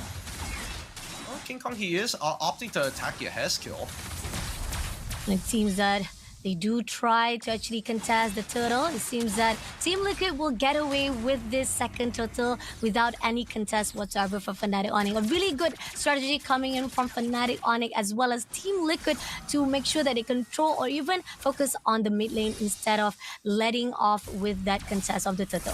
I mean, they're putting a lot of pressure onto Fnatic Onic's side, but I think that Fnatic Onic, they gotta be careful, right? Yeah. Yes, you want to hit the weaker members, but at the same time... Oh, we have the dragon. We have the dragon picking up Aaron yet again, but still it's not going to be enough though. Still surviving out all of those attempts. But Kara on the other note right here will be having a lot of pressure. Will be taken out by Weedy instantly and not allowing any breath to take. Unfortunate. Unfortunate. Brusco probably could have put it a little bit more on top of Kelra there, but I think he was dead no matter what, so he wanted to go with the safe side. Inevitably, I think at this point, we're expecting to see Team Liquid ID to actually speed up the pace of the game. You see both their EXP and as well as their roamer are never touching the lane at this point. They are continuously just harassing their opponents, getting those early Thunder Belts like YD just did, and now they're just going to amp it up even more to start farming stacks for free. And there you go, you do see that coming in right now. They're still trying to do a pressure to the side of Fnatic Onic. Aaron gonna be able to spot out Kurt. Kurt tried to tag off Kurt. Try to make sure that at least Aaron backing off. But here on out, we do see Taunt comes in. Fabian gonna go in for a fight at the moment right now, surviving out. But unfortunately, Kurt gets the kill straight away and doing a little bit more time for Fnatic Onic. Very confident of Fabian, of course. He will steal away this buff, but this next fight might just be it. This fight coming into Aaron Shiki just a little bit too close, but at the same time, going in for a fight. Kurt, overextension will be punished by Ezekiel, but Aaron Shiki also managed to get another trade-off with Brusco as well. And pushing on right now to the mid lane, they're going to go in all out to Fnatic Onyx as Kelra try to survive it out, try to actually give as much pressure as possible, but Brusco is not going to be able to do anything as he's already been taken out, and so much of the pressure. This is all the needed strategy coming in from the side of Team Liquid ID to have a lot of those squishy fights into Fnatic Onyx. Yep, Team Liquid ID, unfortunately, despite actually forcing a good amount of battle spells and also getting a couple kills for himself, not to mention just getting the turtle. Oh, hold on. Hold on, they're coming in for a fight, pushing in straight away to Fnatic Onyx. As we see Super Frings, a little bit of overextension, had to pull away, but at the same time, Kurt going in for the dash, but doesn't able to connect the dot. But Avatar of Guardian going in all out, but he doesn't pick out anyone, and Fnatic Onyx, unfortunately, just wasting all the resources for them to be taken down. Really good kick coming in from Kirk. Really unfortunate play coming in from Fabian. The idea was there. The execution, unfortunately, wasn't as clean as he thought he had planned it in his head. So far, I'm surprised the fact that King Kong was able to find 2 kills in the first place. One onto Aaron Shiki, of all people, and then still is applying a good amount of pressure to Team Liquid ID. Their gold deficit from what used to be minus 3,000 is now only minus 1.6, which is not that bad considering that TLID's early game is about to end. And we're coming in again for another squeeze. Kelra will be picked up by Aaron immediately. Now this is giving more pressure for Fnatic Onyx Philippine. So far, they're also going to go in all out to King Kong as well. Hard God has already been committed, but still, it's not going to do anything because the fact is Team Liquid ID still putting a lot of pressure to Fnatic Onyx. They're losing space across the map, but honestly, do they need space to begin with? Fnatic Onyx at this point can pretty much fight anywhere. It's really difficult because they're hyper mobile, and even Kelra deciding to go for sprint as well in case these fights do decide to drag on and he needs to get back in there. He absolutely can, and he can do it in a devastating bombing run if necessary. But at this point, Team Liquid ID understand that Fnatic Onyx, yeah, we give you the space, but also we can't really do anything with it. We know where you are on the map, but if we commit too hard, we get punished. So now that the laning phase is done for, and only the next neutral objective, the Lord, spawning in about 6 seconds, they don't have much reason to fight until that Lord actually hits the Land of Dawn. And it seems that we do have Aaron already going into the bush, try to actually get the information required. Kurt will be the one to get the scout airing into the side of Fnatic Onyx. They're pushing into Aaron first of all. Aaron Shiki also denies the movement, trying to actually go in all out. Fabian will be trying to get that lot for themselves, but at the same time, Kurt comes in. Now, Avatar of Guardian been already pushed out, but Fabian is already taking the lot, and Brusco takes down Witty immediately for the trace, but they managed to actually get at least the win for that lot itself. Yeah, right now, Fnatic Onyx PH, they are just easily just winning these fights. It's not even close. Oh, and they also get a flicker out of Yahez still. This Nana is just not doing enough work. It's clearing these waves really effectively, but there's no means for her to run away. If Bruce goes on top of her, you're done for it. If King Kong's on top of you, you're praying for passive to be up. Oh, Fabian. Fabian been picked up with the Ways of Dragon now. He's already overcommitting himself, and Fnatic Onyx is going to try to punish it, but he does manage to move away with his mobility-wise. But Aaron Shiki here along Team Liquid will be able to back things up, and they're going to finish the dot right here. Kurt doesn't spot anyone, but he will be taking out Kara for the punishment. Kurt had to move away as quickly as possible, but they will deny any mobility-wise, and still King Kong will be able to finish off the lot, will decide at least the area of the wave needs to be cut out for now. Alright, we want to get another punish one more time here, but underneath, Aaron Shiki takes so much damage for a nothing fight. That's just against Gotbot, by the way. One fully charged hit onto Aaron Shiki puts him down to 30% of his HP. Oh, this is tough coming in from Team Fnatic Onyx. I mean, yeah, definitely, they definitely will be able to slow things down for Team Liquid ID. But so far right now, so much of the aggression has been built up. But here right now, King Kong will be overextended to Aaron Shiki, having a lot of pressure. Great job coming in, but at the same time right here, Witty will try to trade it off, but this is not going to be so good as Ezekiel a little bit too far off, and they're going to actually back off. They're not going to extend too much to a point that Fnatic Onyx will take another casualty. Yeah, right now they're just deathballing at this point. They have to stick relatively close together. Even Super Prince is like pretty cautious about split pushing in the side lanes because he knows that he's weak naturally unless he is hard guarded and tethered to somebody. But at this point, even Team Liquid ID has shifted their focus to, yes, as much as we want to kill Kelra, we also have to find an off-tempo timing against Fnatic Onyx. I mentioned this in the very beginning of the series that Fnatic Onyx is up for their timing. Team Liquid ID, they're very creative with their fights. They come at you from many different angles. I think that their next plan of attack, instead of just attacking Kelra, is to get underneath that timing. Fnatic Onyx always, after making their plays, they're headed off to a different direction. We need to CLID make a hard read. Let's see if they can do so now. Even despite the fact that they try to actually mess things up, try to invade the space of the buff side, it's not going to do anything. 60 seconds on the clock. Lot is about to spawn out, and this is the answer that Team Liquid will find out. Kirk comes in, Avatar of Guardian been pushed out, doesn't tag anyone, but Brusco goes in for attack with Arashiki. A lot of damage been put out. Arashiki will be the first one to be taken out by Super Frizz, but at the same time right here, Team Liquid, they're going to try to push in. Witty also been shut down. No, Aaron go in for the power of Wilderness, but doesn't put out anyone as he will be able to be backed up by Fiven. But at the same time right here, Fiven overextension going in and all out try to go in for the extension, ended up on the side of Fnatic Onyx and Fabian. Kara once more, he's overlooking, he spotted out Fabian, he goes all out and they get another kill in their hands. Almost team wiped out in the hands of the team Fnatic Onyx.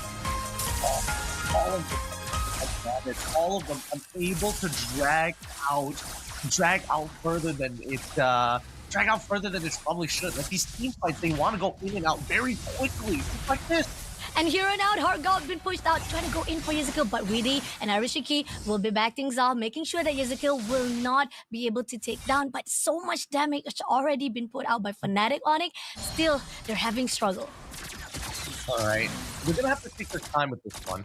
I think at this point, it's difficult to uncan Fnatic Onyx PH, and I think that Team Liquid ID, they need to give Fnatic Onyx a little bit of confidence. Get them into the middle of that fight. Let them somehow initiate first.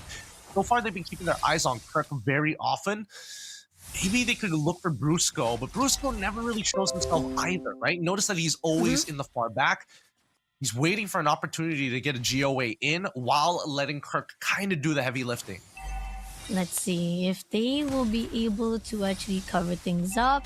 And we know for a fact that Lord marching in, they will be able to clear it out. And even the waves will be able to defend wisely. But here on out, we do see King Kong going in for extension for Fabian, but doesn't connect the dot enough to take him down. But at least it's going to put a lot of pressure to Team Liquid. And they're going to go out to Brusco first of all.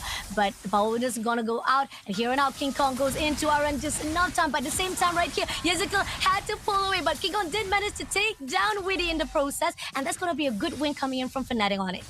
Yeah, now the scaling is finally coming in. I mean, Fabian can try his best, but right now, King Kong and as well as Keller are just too strong. There's just too much damage that they generate.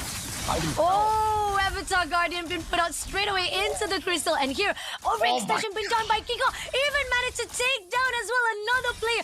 Fnatic Onyx, they know how to get things done. It's not even close. It's not even close. It's not even PH. They scaled up to infinity, and then they just had too much damage to deal with. It was just too much. The early game needed to be convincing from the side of TLID, but it was a struggle. Same goes for the mid game.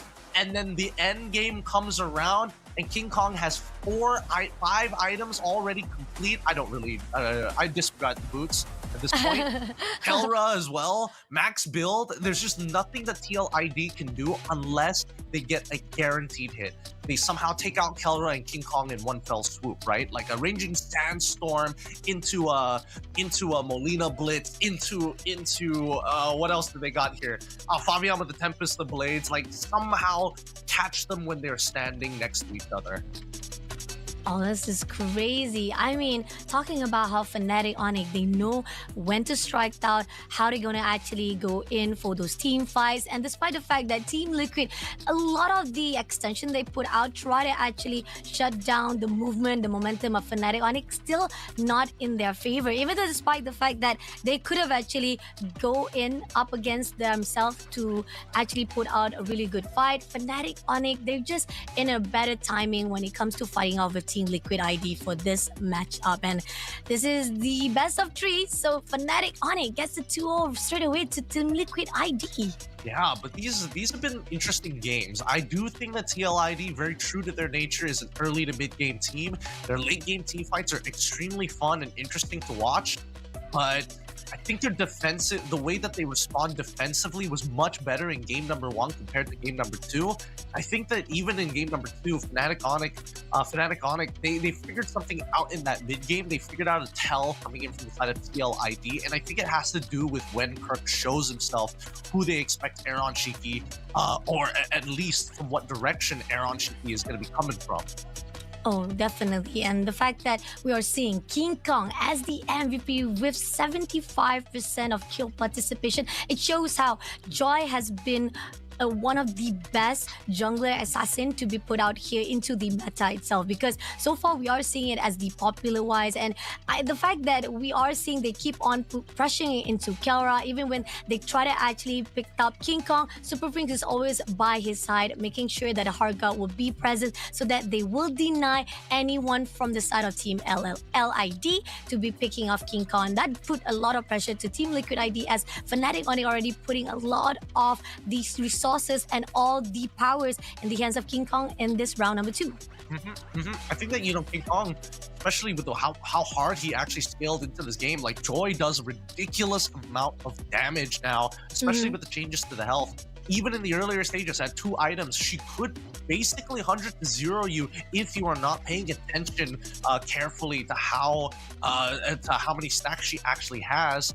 More so those electrifying beats we saw time and time again, like King Kong here, level 9, 6 minutes into the game, literally an item and a half, one-shotting the back line again against Aaron Cheeky. Like, you were just seeing him consistently do it. Oh, that's crazy. Definitely something that Team Liquid ID was not aware of. And despite the fact they tried to pick up Kurt first of all, and they even tried to pull into Brusco. And even so, Brusco was not in the scene. And this is where the fine line, Kurt just going in for the attack first of all. And Fabian did manage to take down Brusco in the first place, but that was the overextension that was being put out, and they were being picked out. And Kara will try to go in for the sprint and did manage to shut down Fabian, even though they did try to trade it off. Yeah, I do think that there are some bad habits coming in from the side of TLID. Again, they are a little greedy with the waves. And I think that Fnatic Onyx PH, they're just more aware. They're more aware of the priority and the lane states, the minion wave lane states that they're currently in, to manipulate it. I think it's interesting. This definitely is one of those games that you gotta look back and actually look at it from a macro perspective, just to see what decisions are being made, what decisions are being made as the game progresses. And I think you can definitely tell the changes in ideas as the game progresses longer and longer, and how they adjust to each other, especially here in game number 2.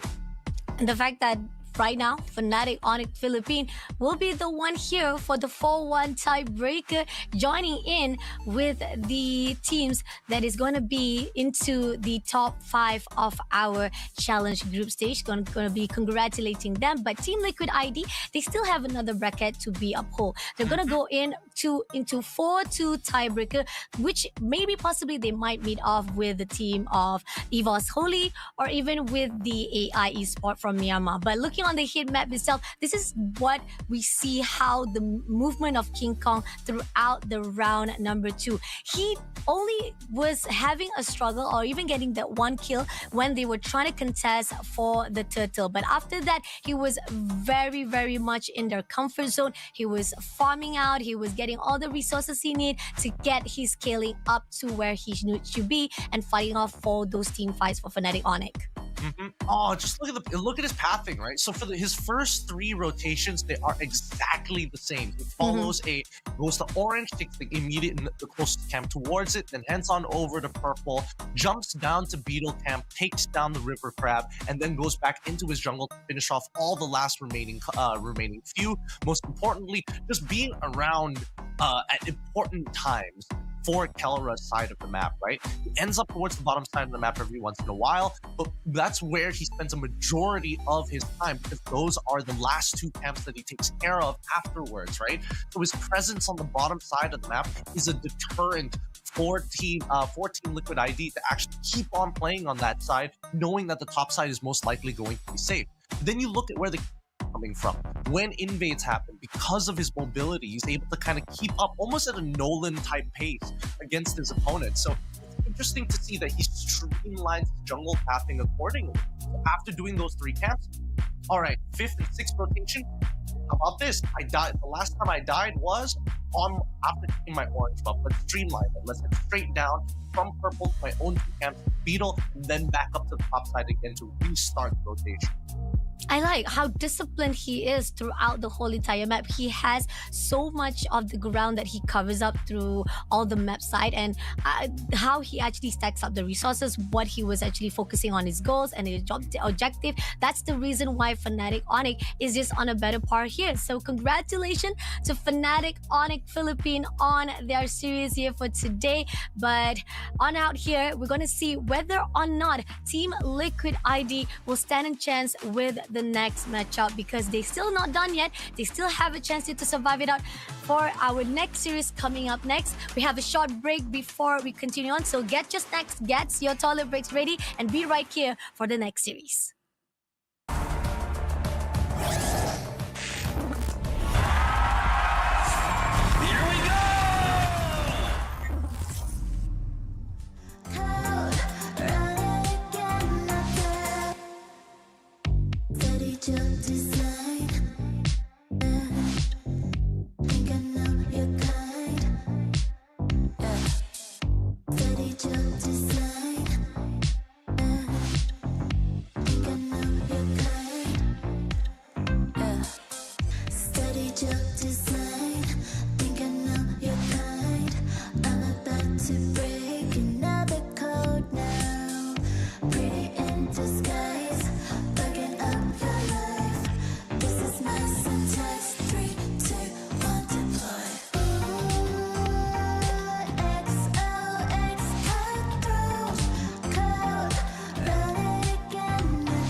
Let's go. Put it in motion. Baby, we're going faster, faster, faster, faster. Seizing the moment. Baby, keep going faster, faster, faster, faster. Speed up, make that thing rev. Foot on the gas so you got nothing left. Let's drive to the top of the mountain and see the view. Let's vibe, looking back on the journey, just me and you. Ain't nobody wanna go slow. Yeah, I was chilling in the past, I was solo. Now that I got you in my life, I'm like, go, go. I be living for the thrill of it, whoa, whoa. I hear you like to gamble. Let's take the road, let's travel. No, I'm a lot to handle, but I wanna go fast with you. Think we can go the distance, although I know we're different. Together we both fit it, so I wanna go fast with you. Put it in motion. Baby, we're going faster, faster, faster, faster. Seizing the moment. Baby, keep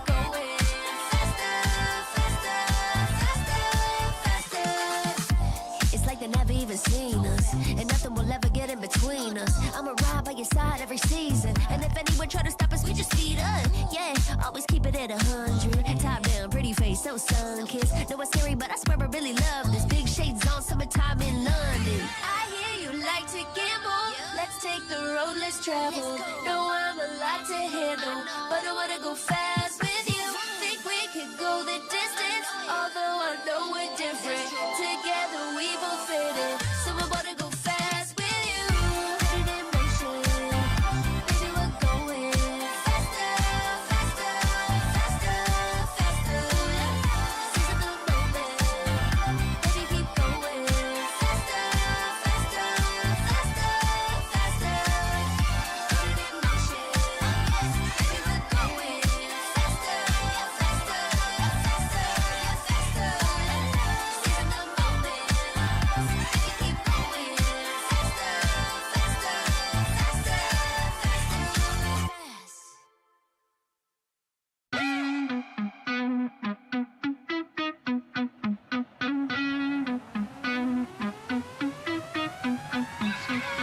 I can feel it in my bones, yeah. I can feel it in my bones. I've been waiting for this moment. All my life I've been waiting. Ain't nothing gonna hold me down. Ain't nothing gonna stop me now. 'Cause I was born for this moment. I was born for this moment. Everybody said I was crazy for believing. Told me to give up, there ain't no shame in me losing, but they're wrong. Oh, but they're wrong. Oh, I get to win 'cause I know it's my time. Giving too much, now I ain't going back. So give me the green light. Give me the green light. 'Cause I'll stand and fight. So give me the green light, the green light. I will stand and fight. I will stand and fight. I will stand and fight. I will stand and fight. I will stand and fight. I will stand and fight. I will stand and fight. I will stand and fight. Everybody said I was crazy for believing. Told me to give up, there ain't no shame in me losing, but they're wrong. Oh, but they're wrong. Oh, but they're wrong.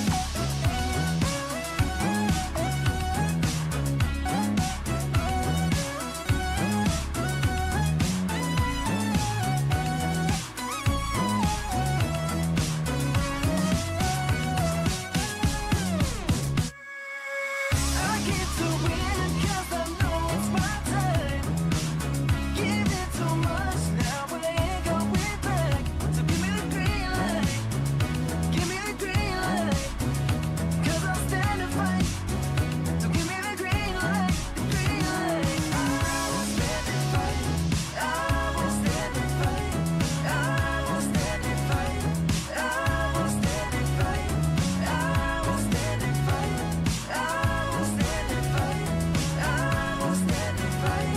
I will stand and fight.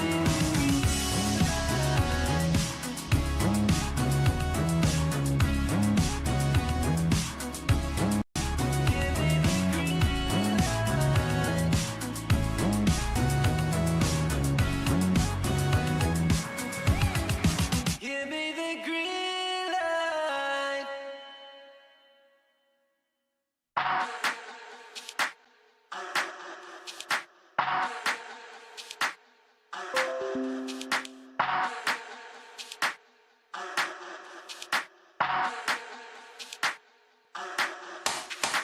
Let's get waved, let's get lit, let's get high, let's come have it. Let's get burst, let's get mashed, let's buy a bottle and splash that cash. Guess what, it's time for action. You're feeling fine, main attraction. Pure vibes, not satisfaction. Feel the baseline, chemical reaction.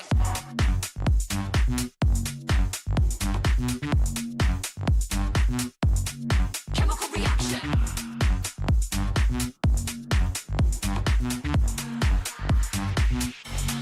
Chemical reaction.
And we are back. Round 6 continues with a 4-1 bracket. Match number 3 for today. It's EVOS Holy from Indonesia up against AI Esports coming all the way from Myanmar. This is going to be an interesting one because AI Esports have been on the up and coming. However, they haven't faced the beast like EVOS Holy just yet.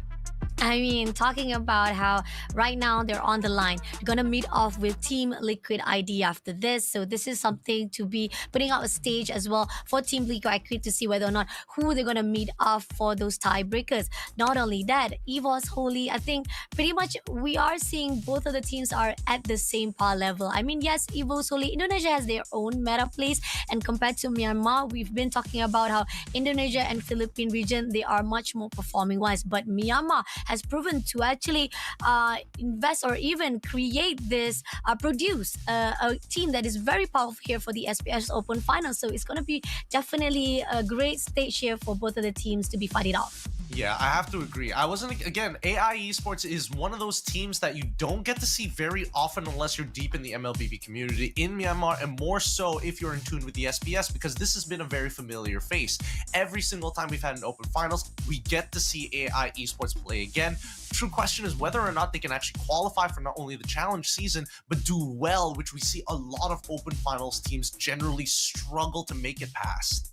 I mean, talking about how we are seeing a lot of teams right now is already been inside the community for a while now, and Myanmar also having their struggle to be joining off with the rest of the MPL's region itself.